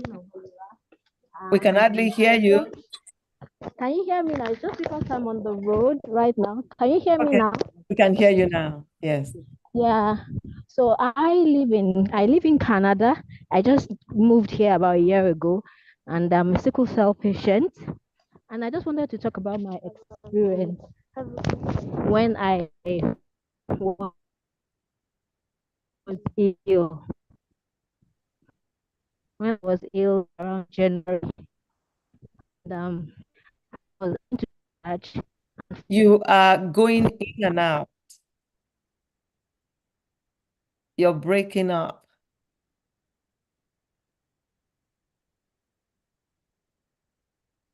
We can't hear you at all anymore. I believe she said maybe she was driving. Maybe we can go on and then go back if she gets connection. So once you get better connection or you stop, please let me Can know. you hear me now? Yes. Okay, Yes. so I'm just gonna make it short because I'm on my way, and for about 14 hours I wasn't attended to until I kept calling everyone that I could call. They said there was no space, and even when I eventually got attended to, after 14 hours I was just left, by the side of the waiting room, and I wasn't really getting any treatment. And a whole lot happened because eventually I had to ask that I wanted to leave the hospital because nobody was attended to me. In fact, they told me that it seemed like I was just looking for a way to get morphine because I kept telling them oral wouldn't work with the kind of pain I was in. Eventually, when I said I wanted to be discharged, since I wasn't being attended to, they sent a black doctor to me. And that was when I was now attended to. So, I mean, I've written a letter of complaint because I live in Regina, Saskatchewan. I've written a letter of complaint. They just told me that I wasn't attended to because there was no space and there were other patients. There were other patients that needed attention. So I just really want to know, how it works. I mean, what I can do, because I've sent an email back to them when they said they couldn't attend to me because there were not enough rooms and there were other more important patients to attend to in triage. I've written back to them stating I did a lot of research about what was happening in Canada on how they should attend to sickle cell patients. I told my hematologist because I asked him when I got here, how does it work here? I've lived in the UK and I have a care note where once I get to triage, they know what to do. He said there's nothing like a care plan here. And so I asked him what I could do. He had given me a letter that each time I go to triage, I should be attended to within 30 minutes. I had that letter on the day I went to the hospital when I was ill, and I was rolling on the hospital floor. They just said I should take Tylenol. I said I've taken Tylenol several times. I mean, if it was Tylenol, I could have stayed at home, like, because I couldn't manage that pain. I really had a horrible, almost near-death experience, which they still do not understand. I've written to them. I've put a lot of links that talks about sickle cell and how they should be attended to. I even volunteered. I've now volunteered that if they want my care plan from the UK because I have to request for that. And I'm still on that. They haven't responded to that. So I just really want to know what else could be done, because it seems like the awareness is really, really, there's nothing like that here where I am here. So that's just like I said earlier, if I may interject, like I said earlier, there are issues. Emergency is emergency. Say somebody is having a heart attack and somebody is having pain, because we all doctors on this platform have worked in emergency rooms. That person with heart attack, if that person is left for 1 minute, 2 minutes, 5 minutes, they're dead. But the person in pain will still live. So there are things that cause the decisions that are made. And since COVID, our emergency rooms have gone crazy because of the excess load of people coming in. There's also shortage of healthcare providers, especially since COVID. So, like I said, we're working on it. on the triage system to properly triage.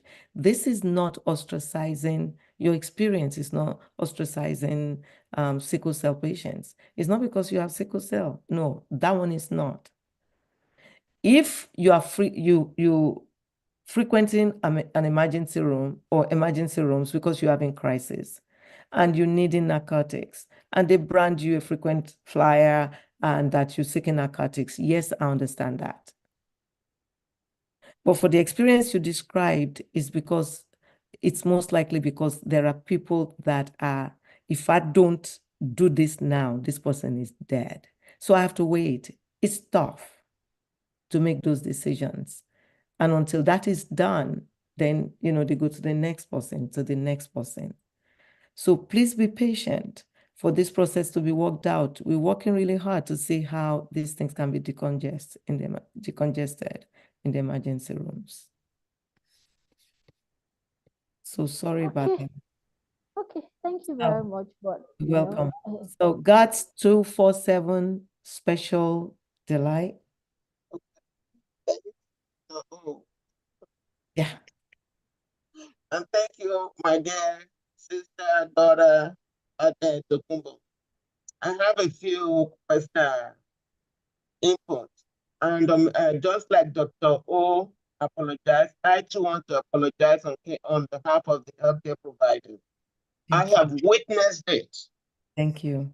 I have witnessed it, seen patients as a provider, and seen patients being labeled frequent flyer and faking and drug sticker. I have witnessed it. And unfortunately, my nephew too is a frequent flyer, quote unquote, and he's labeled. But what I want to say is this: what we can do is this, to encourage our family members to go with us and advocate for us. I live and work in DC. Fortunately, unfortunately, I happen to have cared for the highly privileged at Sibley, Georgetown, George Washington.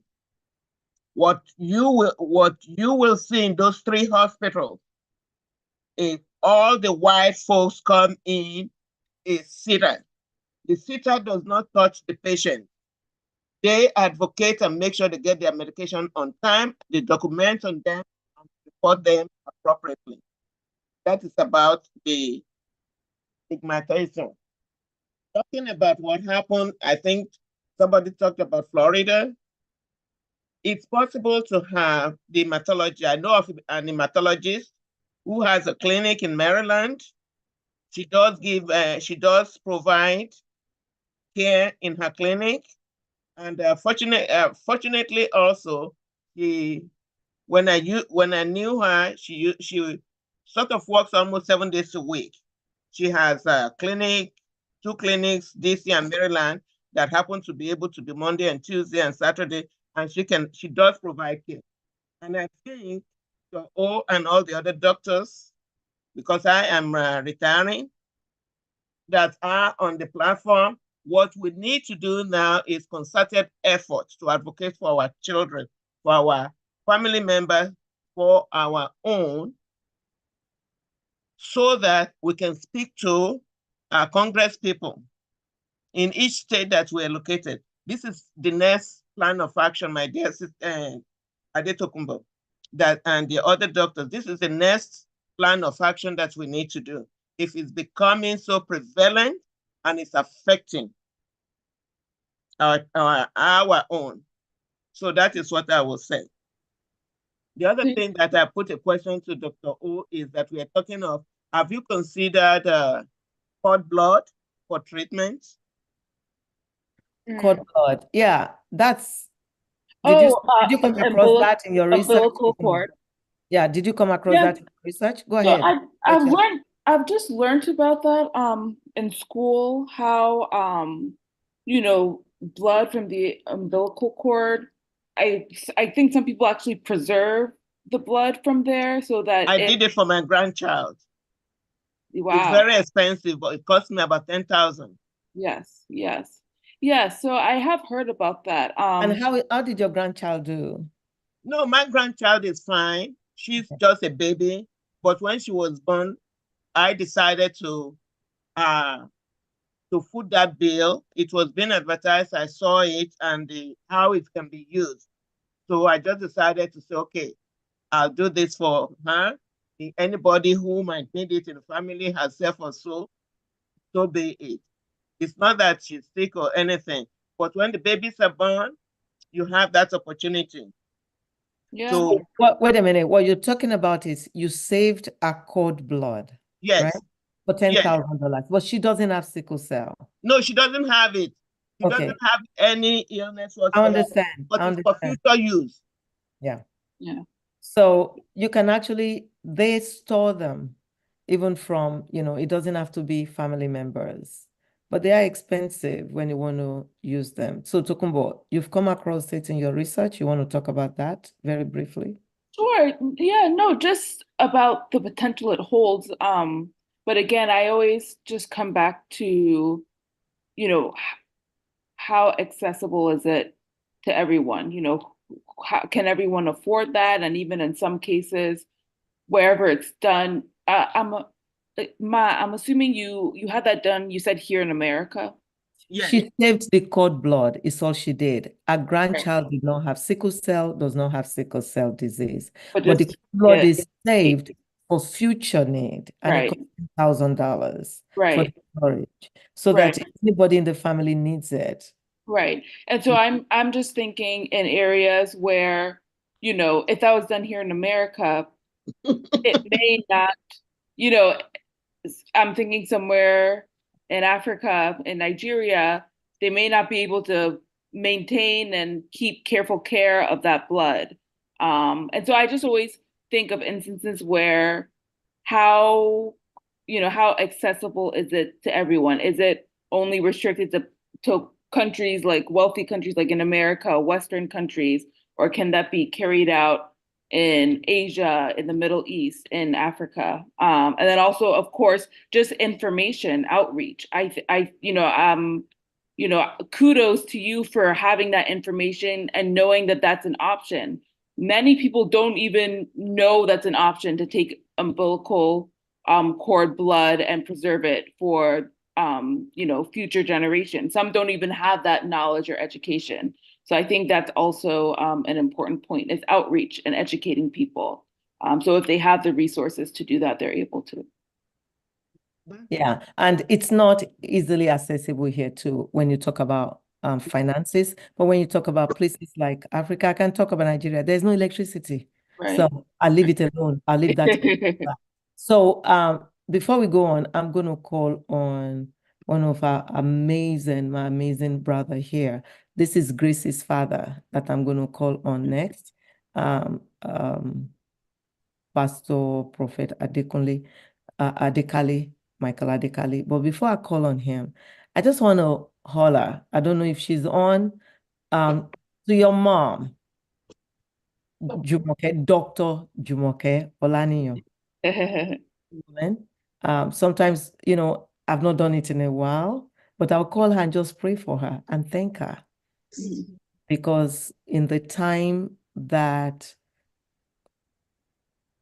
we needed it, she came, and you are the product of what she had done to step in at a difficult time. So, Jumoke, I want to say thank you and kudos. God bless you. I'm not sure if she's on. I saw she left a chat somewhere, or she left a message. No, so I'll get there later. Dr. Sending love your way. I don't know where you are, but I'm right here. Where are you? Oh, Milt, let me hear your voice, my dear. I am right here, everybody. Oh, she's on Dad's thing. Yes, I am. I'm just right here. I have to cook before it's too late. So I'm cooking and I'm listening. Well done, sweetheart. I just want to say thank you, everybody, for joining us today. Tokunbo, I am so happy about Glenelg. I am so happy about WashU. I am so happy about GW. We thank God. Amen. God is almighty. Amen. We will not be here without him. Amen. So let us all pray and thank God for what he has done for this family, Amen. for what he did yesterday, Amen. for what he's doing today, Amen. and for what he will do tomorrow. Amen. For all of our children. Amen. Father, Lord, we just want to say thank you. Yes. Amen. Thank you, Lord. Tokunbo, I look at you, I see the strength, I see the uplifting, and I know that train will never block where you want to go to. In the name of Jesus. Be high and higher and higher. In the name of Jesus, we say amen. Amen. We love you. We're here for you always. Amen. And we know, sweetheart, that this is just the beginning. Amen. Okay? Everything is possible through who? Through the Lord. God. And you will continue to thrive and move forward and forward and forward. And we will be here walking with you always. Thank you, Dr. Kwesami, for all you do for all the children, for my children, and for all the other children that we know of. Thank you all. Amen. Thank you. Thank you, Mom. And a quick shout out to Mom, my organization. And Grandma is here. I don't know if Grandma is there. Grandma is here. Grandma is right here. She's on her. She's right here. Grandma Ekalema, how are you, ma? Because Grandma contributed in building this young woman. Amen. These are the pillars. How's everyone there? Fine, thank you. Amen. Thank you I so didn't, much. I didn't follow this. I didn't watch. I didn't follow. Yeah. But I know Tokunbo is up to it. All by I the am very confident about that. all by Nothing at all Tokunbo will set you back all by the grace by of the grace God. of God. All right? Amen. I know you are up to it. Thank you. And for those who organized this, I thank you very much for choosing Tokunbo to be part of this whole thing. And I trust her. And I also trust the person who invited her because I know the person also trusts her. For all of you, thank you very much. Keep doing what you are doing for our children and for everybody. And God will continue to strengthen you. God will continue to help you. Be blessed, everybody. Thank you, ma. Amen. Thank you, Mom. And let me give a quick shout out to Mom because the name Hope for Sickle Cell, the organization, she's the one who came up with it. I was asking for the organization, what should we name it? What should we name it? She was like, Hope for Sickle Cell. So that's a shout out to you, Mom. Yay! Perfect name. Thank you so much. Thank you. I'm sorry I could not help myself. I didn't know when I wanted to, so thank you. Thank you, Auntie. Thank you.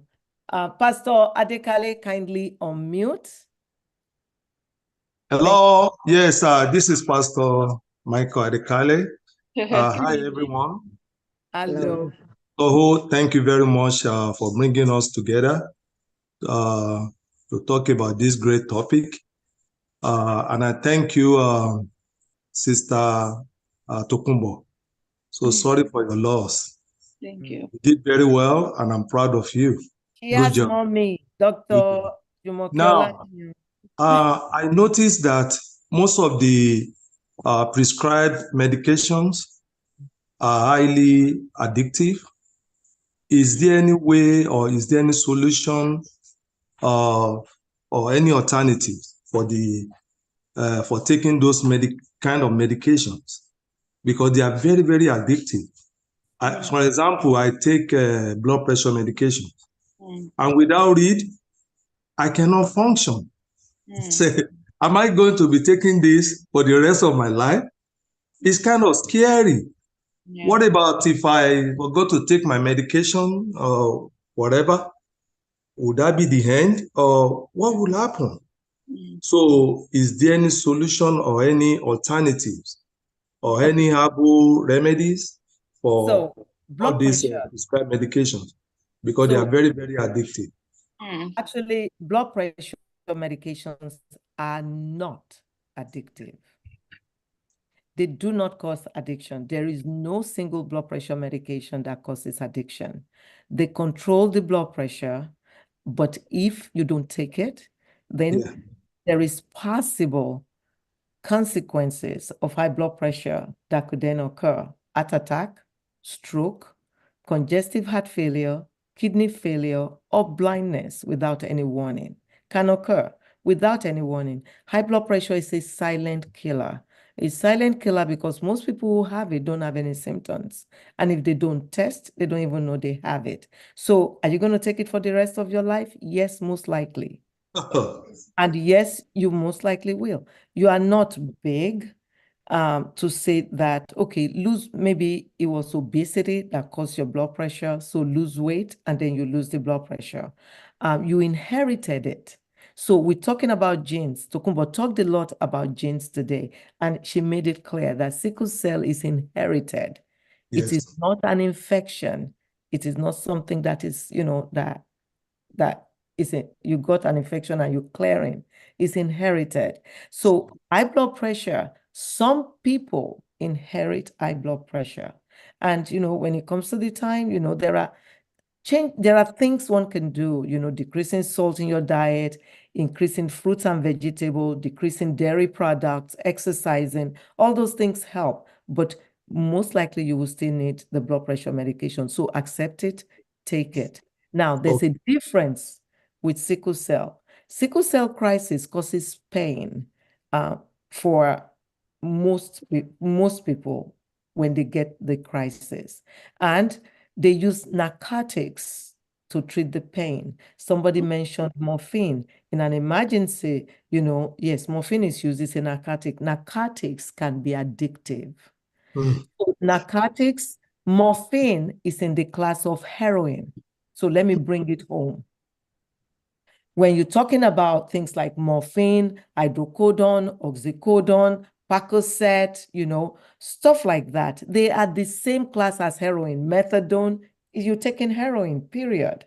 And they can be addictive depending on the individual.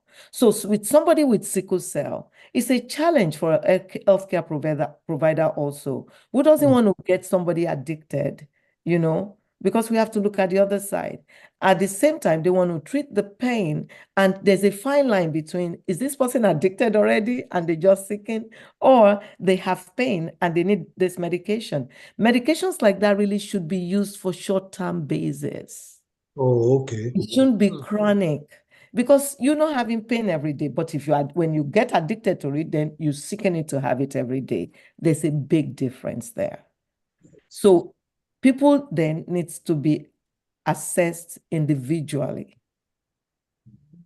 Okay, it's totally different from blood pressure. So you have to assess the patient individually. One size does not fit all. Okay. Yeah, but there's possibility of addiction with these pain medications if narcotics are what are used. Okay. So do you understand it? Oh, yes. Thank you very much, Dr. O. Good job. Thanks. Thank you. Thank you. So, Dr. Olaniyan can maybe close things out with his question. we cannot. We don't do that on Medical Mondays. We answer all questions. No, I'm saying he can, because he seems to be the last question. He can't close it out. You close it out, Dr. Opesimi, always. Sorry? I say you will do us the honors. No, I still have to answer the questions in the chat box. We have to answer that, is what I'm saying.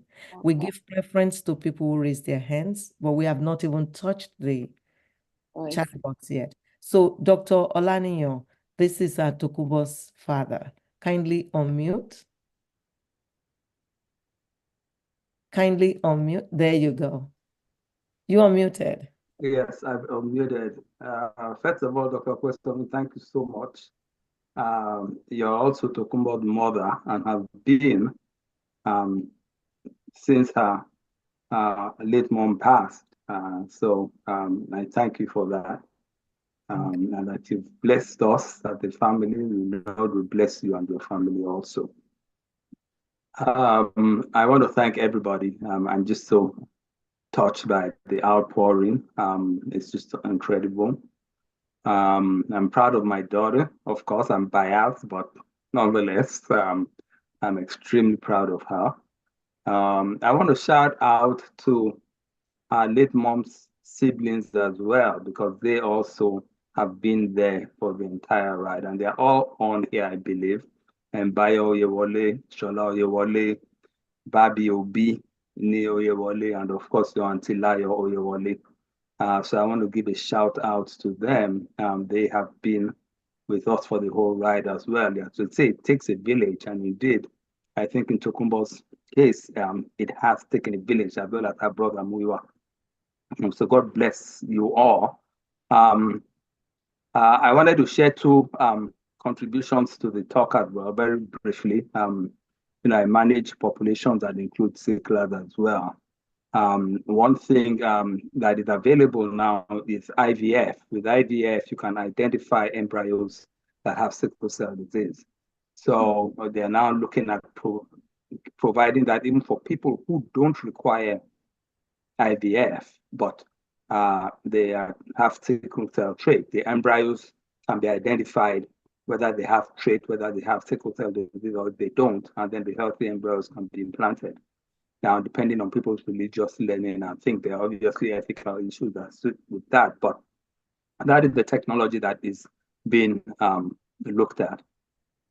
Gene therapy, it seemed expensive, but it's actually not that expensive when you consider the lifetime cost of sickle cell disease. Someone with sickle cell disease can rack up millions of dollars in healthcare costs just from hospital visits and things like that.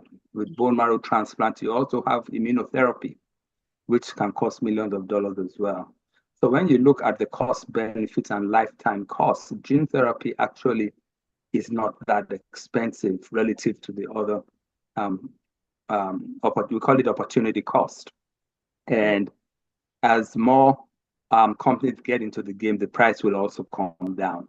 So it holds great promise. The big barrier now is not the cost. The big barrier is understanding the side effect profiles, short-term, long-term side effect profiles. Once that's better understood and the therapy is better understood, I think that it does hold long-term promise, as well as at least in wealthy countries, like Tokunbo pointed out.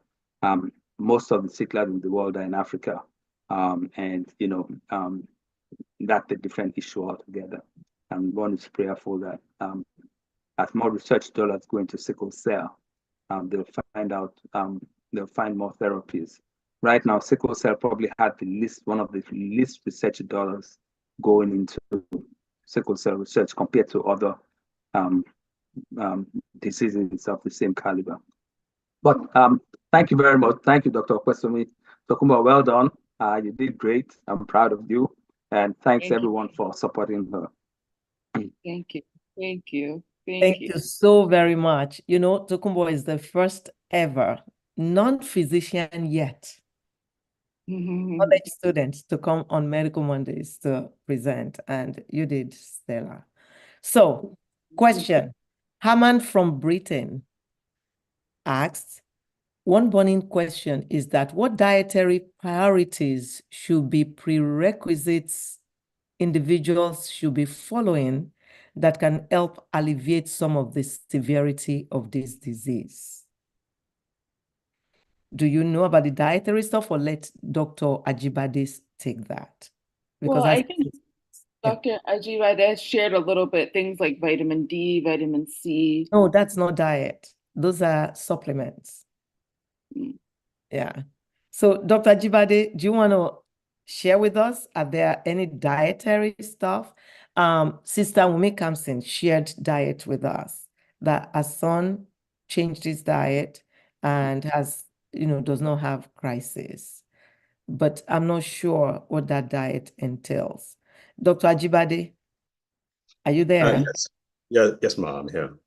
Yes, so some of my patients and their parents have talked about how you got to experiment with different things, but some of the basic things are obviously you want the hydration, water, need lots of fluid because most kids and adults with sickle cell disease are in a state of what is on a hyper catabolism. So their body is constantly breaking things down, breaking their body down, or breaking itself down. So you need fluids, more fluids than the average person to ensure that things are working better. Having said that, obviously the general ones are the fruits and vegetables. You need what are known as antioxidants and anti-inflammatories. And a lot of these antioxidants can be found in fruits and vegetables. We found also that many kids tend to have what is known as pica as a result of the disease. Pica means that they tend to crave non-nutrient based, non-edible foods. I mean, it's some crazy things like soap and sand, and chalk. Sorry? Yeah. Like sand. Like sand, yeah, and chalk. I mean, it's amazing when you come to think about it, and we see that in our kids with neurodevelopmental conditions as well. So you want to watch out for those things, especially. But like I said, the vegetables, whether it's spinach, I know there's the iron problem as well. You want, and having said the things that you need to take, you also. So watermelons are really good because they have a certain protein in them that helps open up the blood vessels. Like it's called citrulline. So it helps open up the blood vessels. You want to avoid things that are sugary. And many times kids will tend to take sugary processed foods. Sometimes it's out of their behavior, out of their emotional mood swings. Maybe they're depressed. They're going through so much pain. They just want to have something that will calm them down and soothe their nerves. And so they tend to migrate towards non-healthy foods and salty foods and all those things. So you want to watch out for those things. But whole foods are very, very important. Again, fruits and vegetables. Stay away from fried foods as much as possible. Sodas, I would say, don't take sodas and soft drinks as much because of the carbonation and the sugar. Sugar is a really good way to get to set you up for a crisis. So you want to reduce those. And these are hard. These are very hard for kids who like all these different things. That's why I always say, okay, let's focus on the bare basics. Fruits and vegetables take lots of water. Avoid the fried foods. But then you must use the other the basic supplements like the vitamin D. You can't get vitamin D in foods. You can't get much zinc or vitamin C. And I just use it as the most basic things. Now, foundation, we use a lot of other things, especially for the older age group kids who maybe those basics are not enough to keep them from having crisis. They're not enough to keep them from having the pain and the fatigue. So we have to step it up.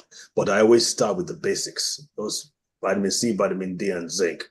Everybody should be on those things. I hope that's kind of... The second question that he asks is what physically individuals can do in terms of training their bodies when possible to help withstand the pain threshold they experience. Is there anything physical they can do when they're having crisis to help them? You mean like yoga or meditation or exercise and running around? Is that what they're saying? He has the question. Do you know if there's... I don't know if there's anything that they can do at home to by way of body movement or body positioning. When they have a crisis. Dr. Olaniyan, do you have insight into that? I don't know of any physical activity when crisis is going on. Dr. Olaniyan, do you know of any? No, I don't. I know that some people use acupuncture, but you need somebody else to do that. But other than that, no, I don't know of any. The only thing I can recommend as something to use at home is if you have, and so I recommend everybody has like a lot of vitamin D powder. They can take a lot of powder because that helps to open up things and drink a lot of water. But other than that, I don't know what else they can do or where that's concerned. If I can add to it, Dr. O, Please, when you're having that crisis, there's nothing you can do because you're in pain. So at that time, there's nothing you can do. But like I mentioned, my son is older now. He's found a way to manage. He does a lot of exercise activities, I mean, all throughout. And like Dr. Ajibade said, lots of water. Water, I mean, he carries a water bottle around all over with him. And Dr. Ajibade, I did confirm with his zinc and vitamin D and all that stuff. Yeah, he does load on that. Good. So yeah, that's all I can say. And I mentioned earlier too that everybody's case is different. Some people have a lot of crisis scenarios, some people don't. So it depends on the sickle cell patient. So, I mean, if I can add to that, that's what I can contribute. Thank you so much. That's very helpful. Thank you. Auntie Tawa, kindly unmute. Yeah, I'm coming back to ask only one question. Have they found a solution to the full-blown sickle that is a male about the priapism? Huh? What's your question? Male sickle cell patient, they have priapism. Have they found a solution to it so it doesn't happen again? Or how do they manage it? Yeah, it happens. It's managed the same way it's managed for everyone. When somebody has priapism, it's important that they go to the emergency room right away, and intervention is accorded right away to soften that erection. If it goes on too long, then damage is done. That's all we are able to do right now. Thank you. Thank you, ma'am. Dr. V, Dr. Veronica. I was fighting with my mute button. Thank you, Dr. O. It's so good to see you. It was good to hug you and talk to you, and I love you so much. Thank you. Thank you for this very important topic that's plagues our people. You know, it plagues a lot of families. And thank you, Dr. TK. My heart goes out to you. But I also am so grateful that you actually decided to jump in and fight it. And so grateful to God to have given you the pedigree and the brain to do it as well. And Dr. Ajibade, thank you for all the inputs. We just appreciate you so much for all you're doing and trying to help our community. I again go back to Dr. O to say thank you for bringing all these awesome people, and Dr. Ajagwe, always empower you, all of you. So, but quickly, I wanted to interject on my experience with testing. I went to University of Benin, and that was my first time to even think, even though my two parents are medical, but we never discussed testing for blood type and blood group. When I was at Uniben, UBTH is the adjacent affiliation to Uniben, University of Benin Teaching Hospital, and they required every new student to get tested for group type and blood group and blood type. And that's how we also had education then about being proactive about who you are going to combine and marry, because they taught us of the AA, AS, SS combination. So I wonder what's the state of educating, because that captured a whole lot of us that never knew about it. So it wasn't just go do the test, but we were educated about the importance of checking to see that who you join doesn't have like SS, if you can avoid AS, and if you're AA, trying to maybe, if there's education, we can actually get to the point that we can eliminate ASSS. Because if we keep doing AA and AS and find ways around the AS coming together, because AS means you could actually end up with a lot of SS and AS and maybe some AAs as well. Nobody really can predict. But I wanted to put that out to the medical community, that was so efficient, that for me as a new student on campus, I'm being made to do it. But then I look back now and boy, that was great education for life. that I knew that what I'm going to be looking for is somebody that doesn't have AS even, that I want to stay AA or whatever. So putting it out there that was effective for somebody like me and efficient, and that was going to school in the 80s and university in the 80s. So I think public education, and not just to educate and mandate, but education, mandate, but support and offer opportunities, a combination, and anything we can do. And my sister and I, Mrs. Campson, are planning to actually do further more work, even though we think that's a foundation thing, but we can support as volunteers to help get the word out here and at home, and work with Dr. O on what she already has in place. So Dr. O, sign us up. Mrs. Campson, I'm correct, right? Emoji up, your finger up. Thank you for this robust conversation, educational. Thank you. Yeah. Yes, you're correct, Dr. V. That's my passion in life. Yes, both. Yes, both it's of just us. that Yeah. TK is very, very great. I want to be like you, TK, when I grow up. She's phenomenal. You took the bull by the horn and you went for it. Yeah. Yep. Good She job. did it. 15, 16. I Thank know. you. Thank you. I did want to quickly say, I apologize. I asked, by the grace of God, I'd like to be a practicing medical doctor and working hard. Right now, I'm still in graduate school, so unfortunately, I have a big exam tomorrow morning and a presentation. Good luck. So let's let go. you go. Let's round it up. Before you are released, somebody suggested here that have you considered the drug manufacturer's donation?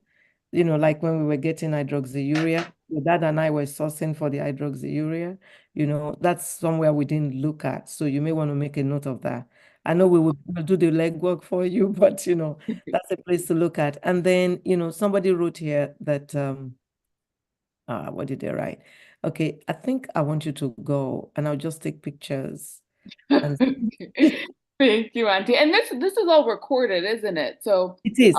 It's on YouTube. It's live on YouTube and on Facebook, the whole thing. Sounds good. Yeah. Thank you so much. Love you so much, Auntie. I appreciate all of you famous TK. You're on YouTube. I know. We love you. We are so proud of you. So we'll help you answer We the wish rest. you well, bro. You're passing your exams and Thank you presentation. so much, amen. everyone. Amen. Thank you so much. God Go take bless care of you yourself. all. God bless you. Thank you. Amen. Take care. Love Amen. you all. Thank you. Bye. We love you. Bye. Bye. Thank you. Mwah. We love you. Bye. Love you. That's focus, dedication. I mean, aren't we proud to have a daughter like that? As a community. Amen. Amen. Yes. I am proud. So, Dr. V. Yes, Dr. What O. was done then was perfect, was fantastic. But if you heard the presentation Dr. Ajibade added, contributed, now they're doing these testings and they're wrong. They tell people they are AA in Nigeria, and then they end up having children with sickle cell. It doesn't happen. The genes don't flip. No, it doesn't. They can't.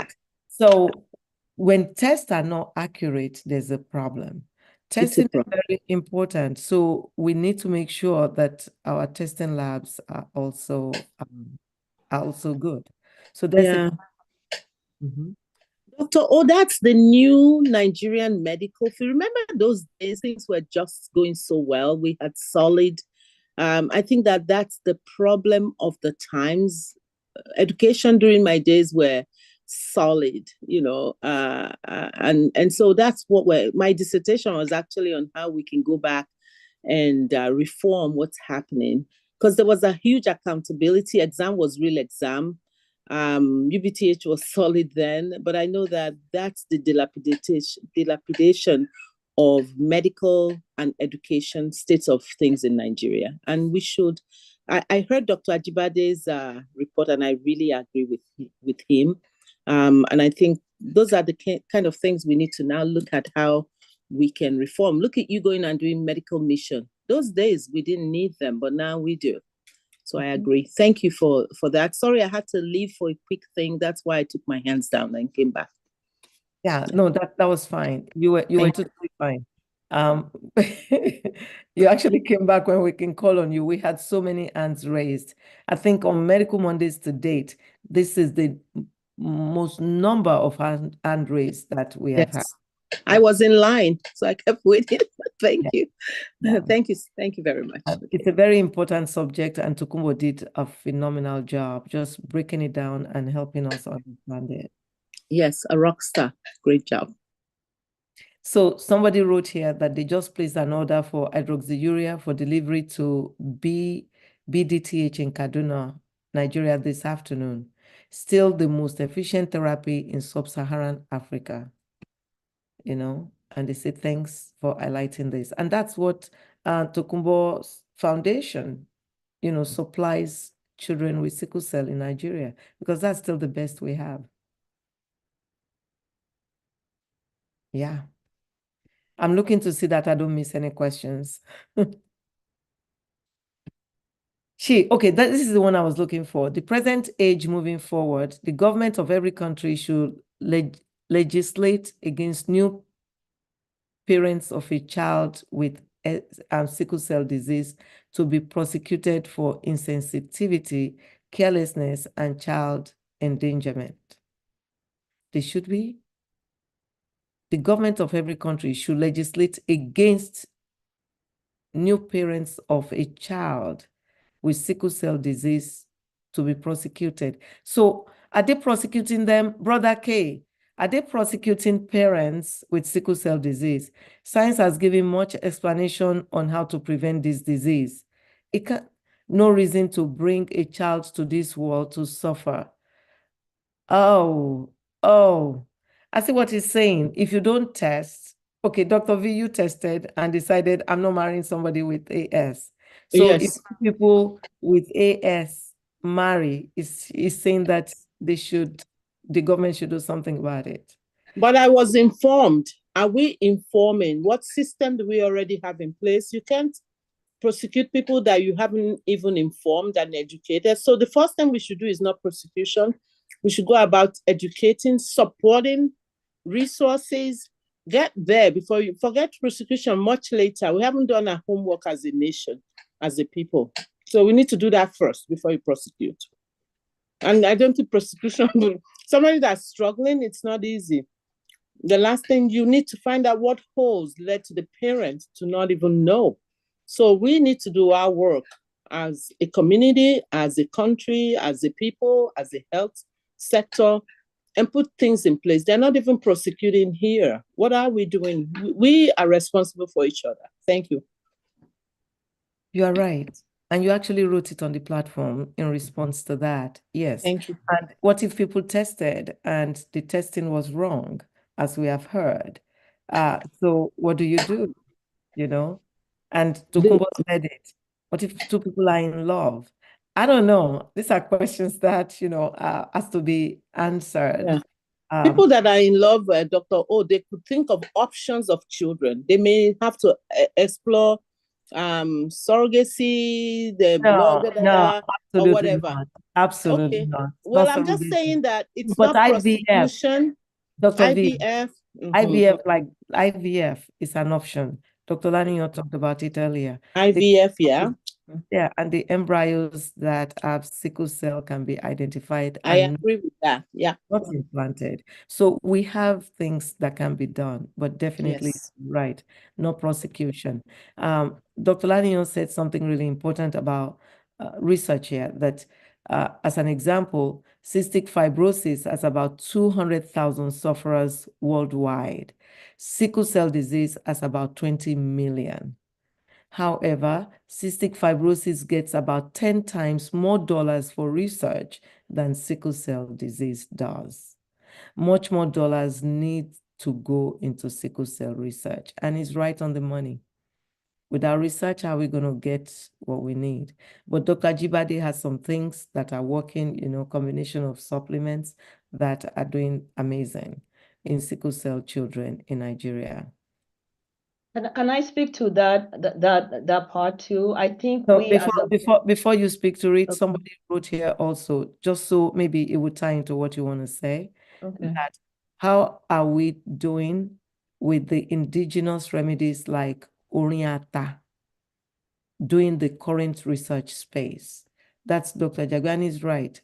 It's again research in the naturopathic. Go ahead.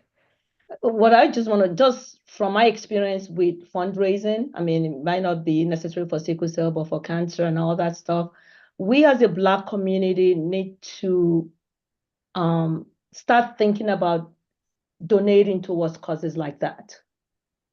The Black race, we don't do a very good job of it, especially with Nigerians. We'd rather put money.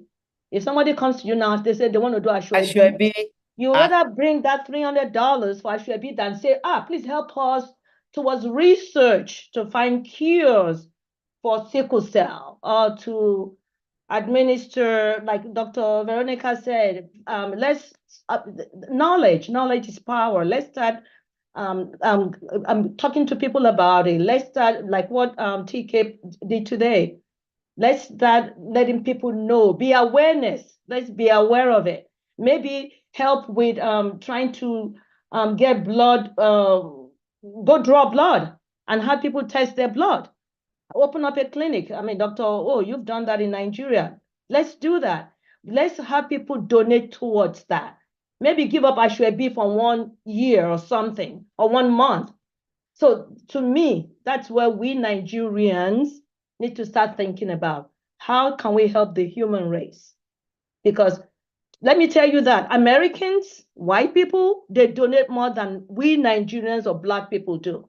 At least that's my experience from trying to fundraise for any cause. I would tell you that. So that's where we start. You're on mute, Dr. O. You're on mute. You're on mute. I said, you're right on point. You're right on point. There's nothing for me to add to that. Then, let's donate. Tokunbo put her, what is it called? This Cantron thing there. I wonder how many people have donated to support that foundation. And that young lady is doing the best she can, the best we can right now in this space for people who need it. So the people need to give up their Ashwebi for a bit and do the needful. I agree with you. It's still the same people all the time. Yep. I know people, and it is the same people that would donate to possible causes all the time. Our priorities are totally, they're totally screwed up. Or they will say, if the church say bring half of your whatever, you put all that money. But all this research is important. The church, mosque, or whatever, we need to figure out all this funding, all these monies. What are we putting it towards? There's this thing about in Nigeria, there's more churches and mosques than schools. Things like that. So we seriously need to take a step back and really look at things. Anyway, sorry, that's my speech. No, you're good. It's important. I'm glad that, we still have quite a bit of people on the forum. I pray that, people would join us to make changes, because you never know who your child would marry. We're talking about testing. A lot of people are still not testing, even though it's available here in the US. And it goes back to Nkotama, so unless it touches you, sometimes you just don't understand or get any, you don't know, because it hasn't touched you. But once it touches people, then it makes it gets more, it's more important. So Dr. O. Yes. I just wanted to add other funding areas to consider. We have Bill Gates Foundation in Nigeria, and also Bill Clinton has a foundation in Nigeria. As a So matter of fact, how do you access them? They talk about that. I know. Are they accessible? Maybe I can talk to I know one of the executives of the Clinton's Foundation in Nigeria. Maybe I can contact her, but those are areas that we can contact also for donation if we write a good grant to present to them. But they have to have the grant. Okay, please, why don't you text me? And then let's see what we can do with this. Okay, I'll Please. do. Yeah. So, you know what? Dr. Kitonde, are you there?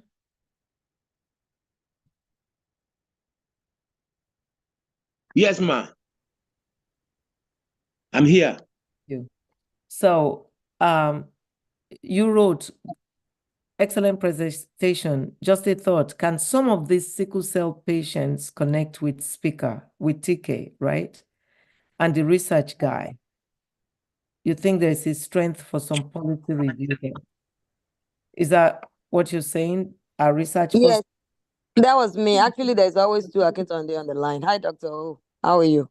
I'm This doing is well. Josephine Akintonde. I know. I was using It was somebody. you. Yeah, that's me. That's me. Okay, That's me. fantastic. I Please was shed up light into there. that because I want to pass Yes. that on to TK. Yeah, I'll follow up with you on that because the way you are talking, and I was just thinking out of the box, I could see some strengths around some things. Okay. Like some of the people that actually came forward to say they're patients already. And you can see that lady from Canada. Yes. You know, just trying to think that, yes, there is we have something, we have an issue. We just need to kind of look at what are solutions, something like that. And then the research guy too. Okay. So there may be something coming up, I'm not sure. And now they just talk about the foundation in Nigeria. So I think TK might have something coming up. In Nigeria, she does. No, something. No, she does. She has access to a few things. She's considering which way is best to utilize whatever she raises this time. The Lord give her wisdom. Yeah. Okay. So I'll follow up with you on that. And she's thanking everybody. She said, thank you, everyone who joined the conversation, donated, and contributed to the conversation. God bless you all. I am so appreciative, she wrote. That's TK.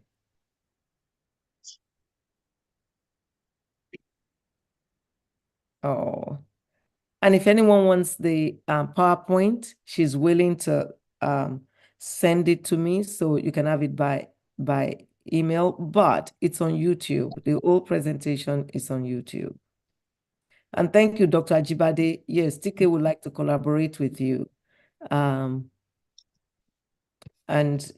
make changes. Oh my gosh. I'm reading. It's a lot on the platform. I need somebody to help me. I don't want to miss anybody's question or comment that we have not addressed. Mr. K said he totally agrees that if you were made to do that in the 80s, how can someone at this generation ignore the issue of genotype before marriage? So he has been commenting over and over again that testing is very important, is the way to go. Test, and so you can prevent. He said he believes in prevention. That's another reason why the government should legislate against quack laboratories in Nigeria, he said, because of those. And I agree with that. We need to do better with our testing. And Dr. Ajay said, do genetic counseling and testing.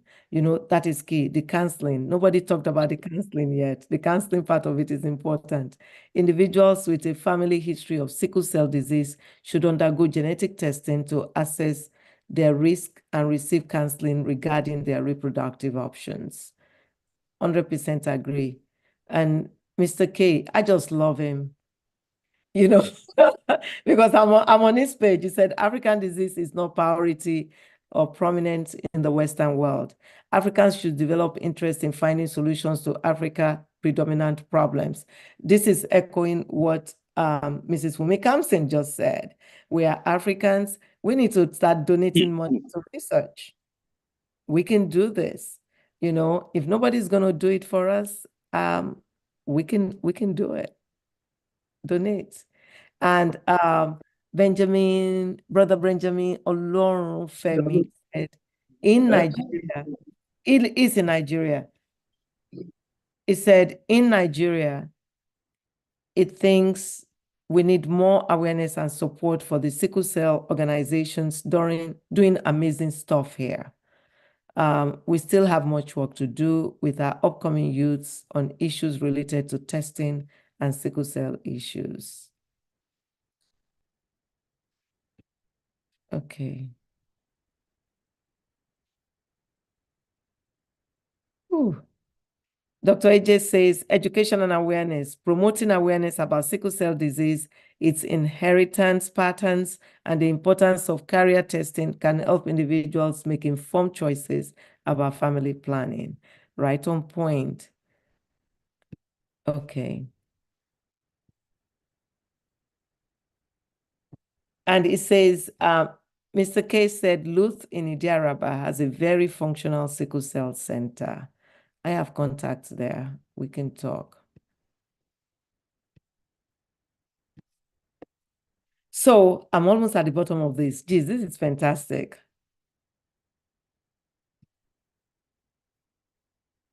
Wow.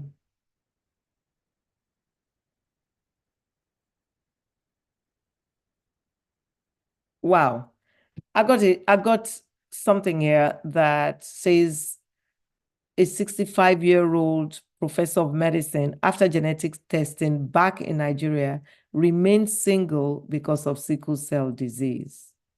Education is all it takes for I disagree with him remaining single. He could have married somebody that is AA and he will be fine. You know, he won't have a sickle cell, he won't have a child with sickle cell, and he can also then educate any of his children, if any of them has AS, can educate them so that they do testings and they don't marry somebody that has AS, so they don't have SS and children. So, whew, this was amazing. Thank you, everyone. But before we leave, we had something happen today. We had Eclipse. I watched here in Baltimore City and I was amazed. Dr. Akintonde, are you there? Are you there? I am here. Can you give us 5 minutes on what happened today? Because I don't still get it. Okay, let me show my face, even though I'm not well dressed. Please, pardon me. I just go back home. Today, April the 8th, 2024, we had a total solar eclipse that cuts across 15 states in the US, the eastern part of Canada, as well as northern part of Mexico. An eclipse, a solar eclipse is an eclipse of the sun. Another name for the sun is solar, just like another name for the moon is lunar. So when we have lunar eclipse, it's talking about eclipse of the moon. And there was one 2 weeks ago, March 25th. They always occur in cycles, in pairs. When we have a lunar eclipse, 2 weeks later, there will be a solar eclipse. So today we had the much anticipated total solar eclipse, and it's not going to be visible throughout the US, but it has a path through which it travels. You know, Indiana, to Ohio, to northern part of the East Coast, Vermont, you know, the small states, Rhode Island, New Hampshire, Maine, and so on, and then, you know, eastern parts of Canada. So let's talk about what an eclipse of the sun is.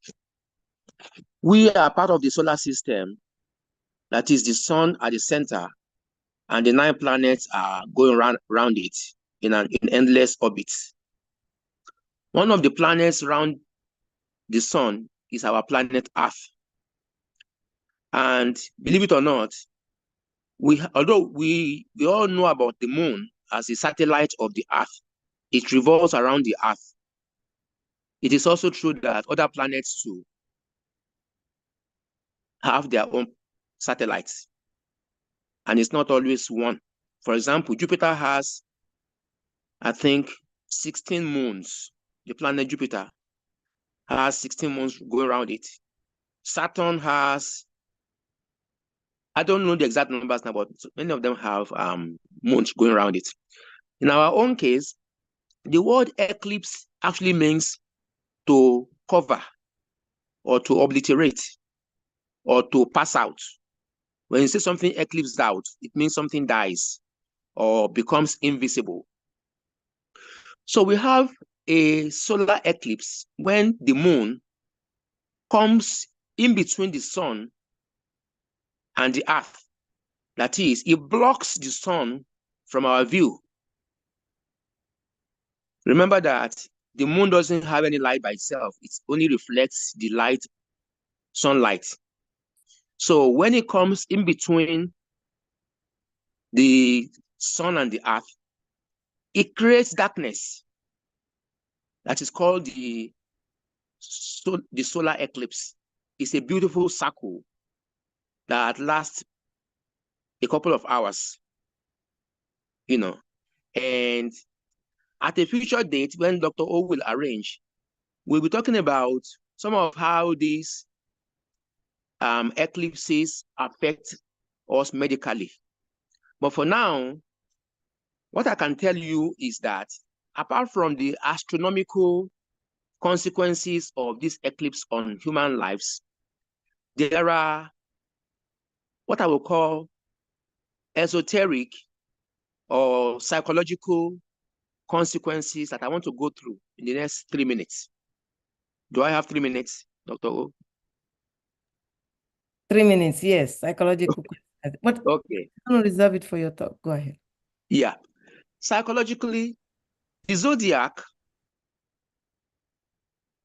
is a circle that is divided into pies, 12 pies, and it's numbered, they're called houses. There's the first house, second house, and so on. It goes anti-clockwise. The first house is Aries. I wouldn't go into details of who an Aries is. The second one is Taurus.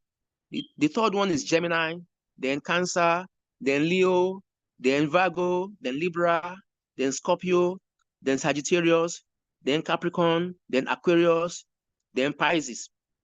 I'm sure you know what you belong to.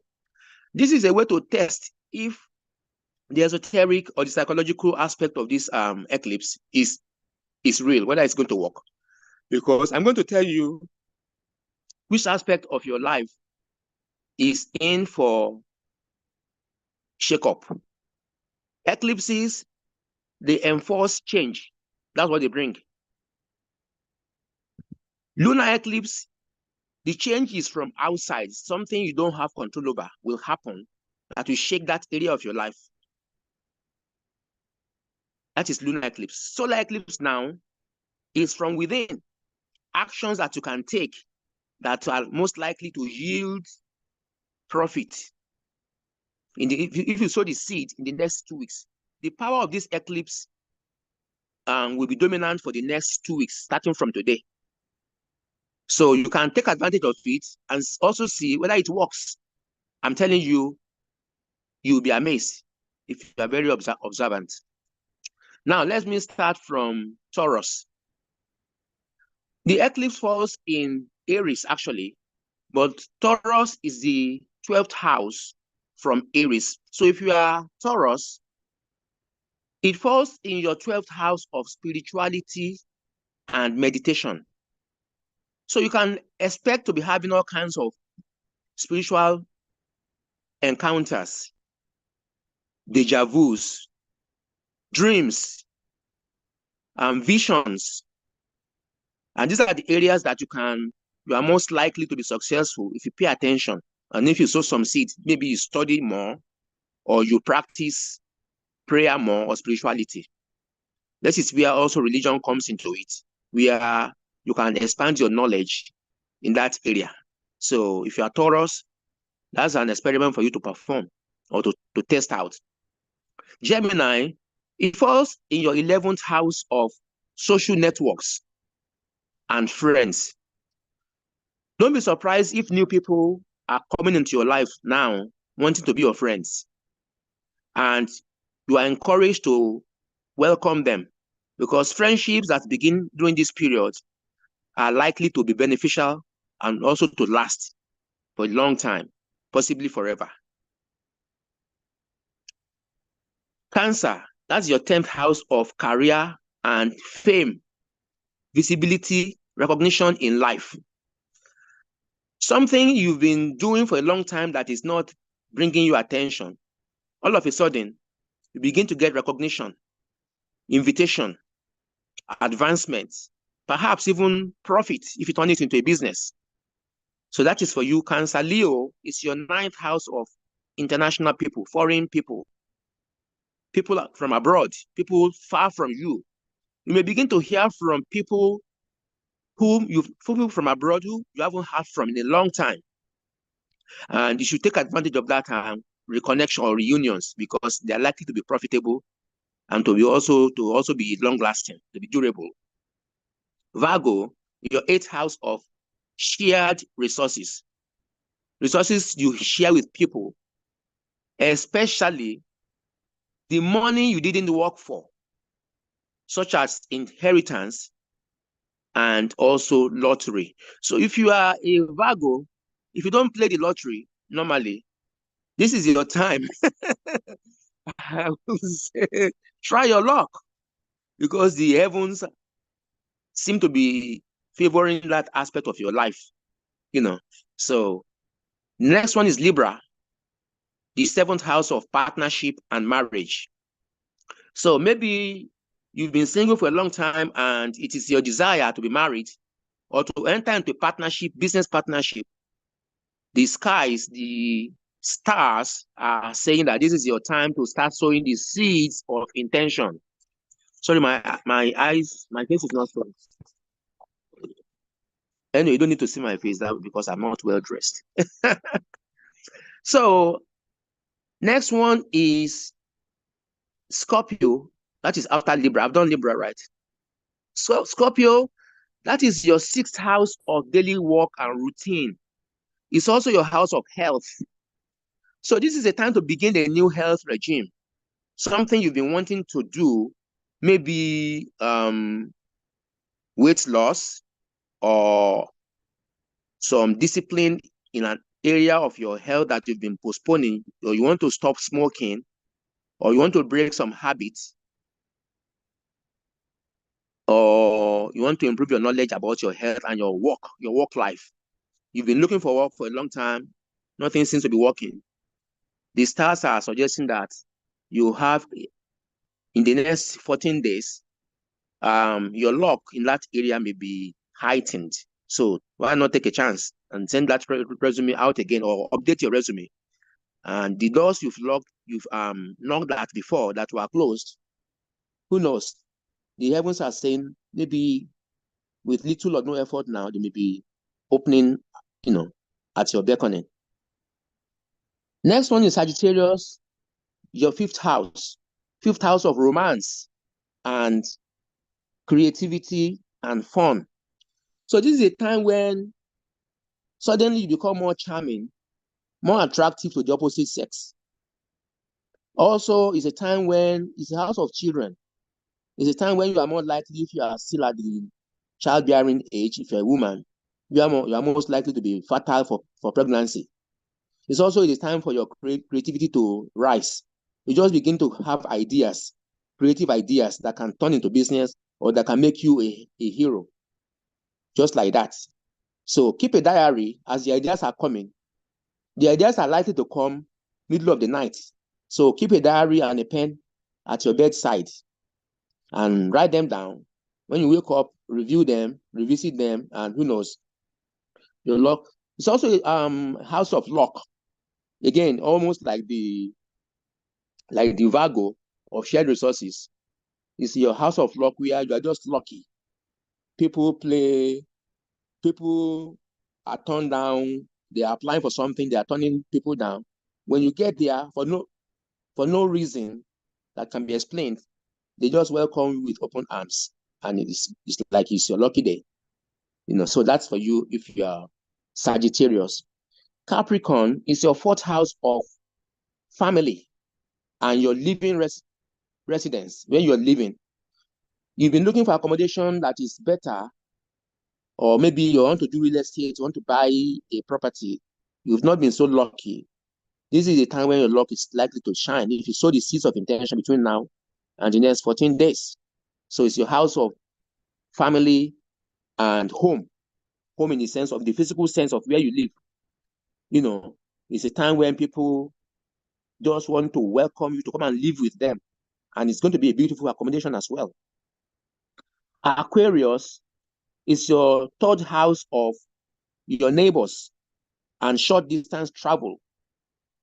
Pay attention to your neighbors who are more likely, your neighbors who have been living there like next to you for 10 years. You don't say hello to each other. Some events is like maybe are likely to trigger communication between both of you or you and them. It may be your homeowners association that you don't belong to. Suddenly just find yourself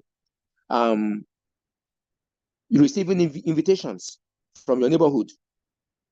It's also the house of short distance travel, where invitations to attend seminars, parties, events locally, not international. International, that one is for the 9th house, Leo, you know. So lastly, I have 2 more. Pisces, it's your 2nd house of income. The money that you actually work for. And tied to that one is your job. If you're already working, you are likely, especially if you ask for it, to get a promotion with pay increase. If you're not already working, it's a time when you are likely to either land a new job or that business idea that you don't even think can fly, can begin to fly. So test your luck as well in the area of earned income, what you work for.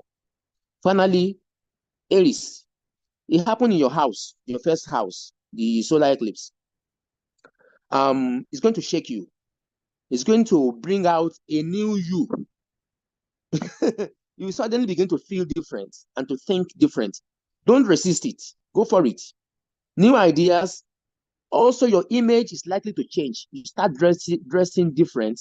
You start being mindful of the kind of car that you are driving, the kind of clothes you are wearing, kind of people you are associating with. In short, it's a new beginning and it's a powerful one for you, Aries, because the solar eclipse actually is in Aries. At a future date that Dr. O will select, we'll be looking at the medical aspects of astrology, or how astrology or the zodiac affects us medically. Dr. Akitonde, you asked for 3 minutes. I've been looking at the time and I kept quiet. That was not 3 minutes. One. Secondly, somebody was asking if you are an astrologer or palm reader or both. I've answered, no, you are not. You just know too much book. PhD after PhD, you know, that got you to this place. That's the thing. But, you know, we'll see how you come tell us how these weather things affect our health. But geez, it sounds so much like astrology and all of that, what you just read. How you coughed it all out, only God knows.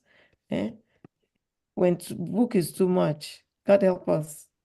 But thank you so much for sharing. I pray you help somebody. Thank you. Because I wanted to understand this solar thing. God bless you.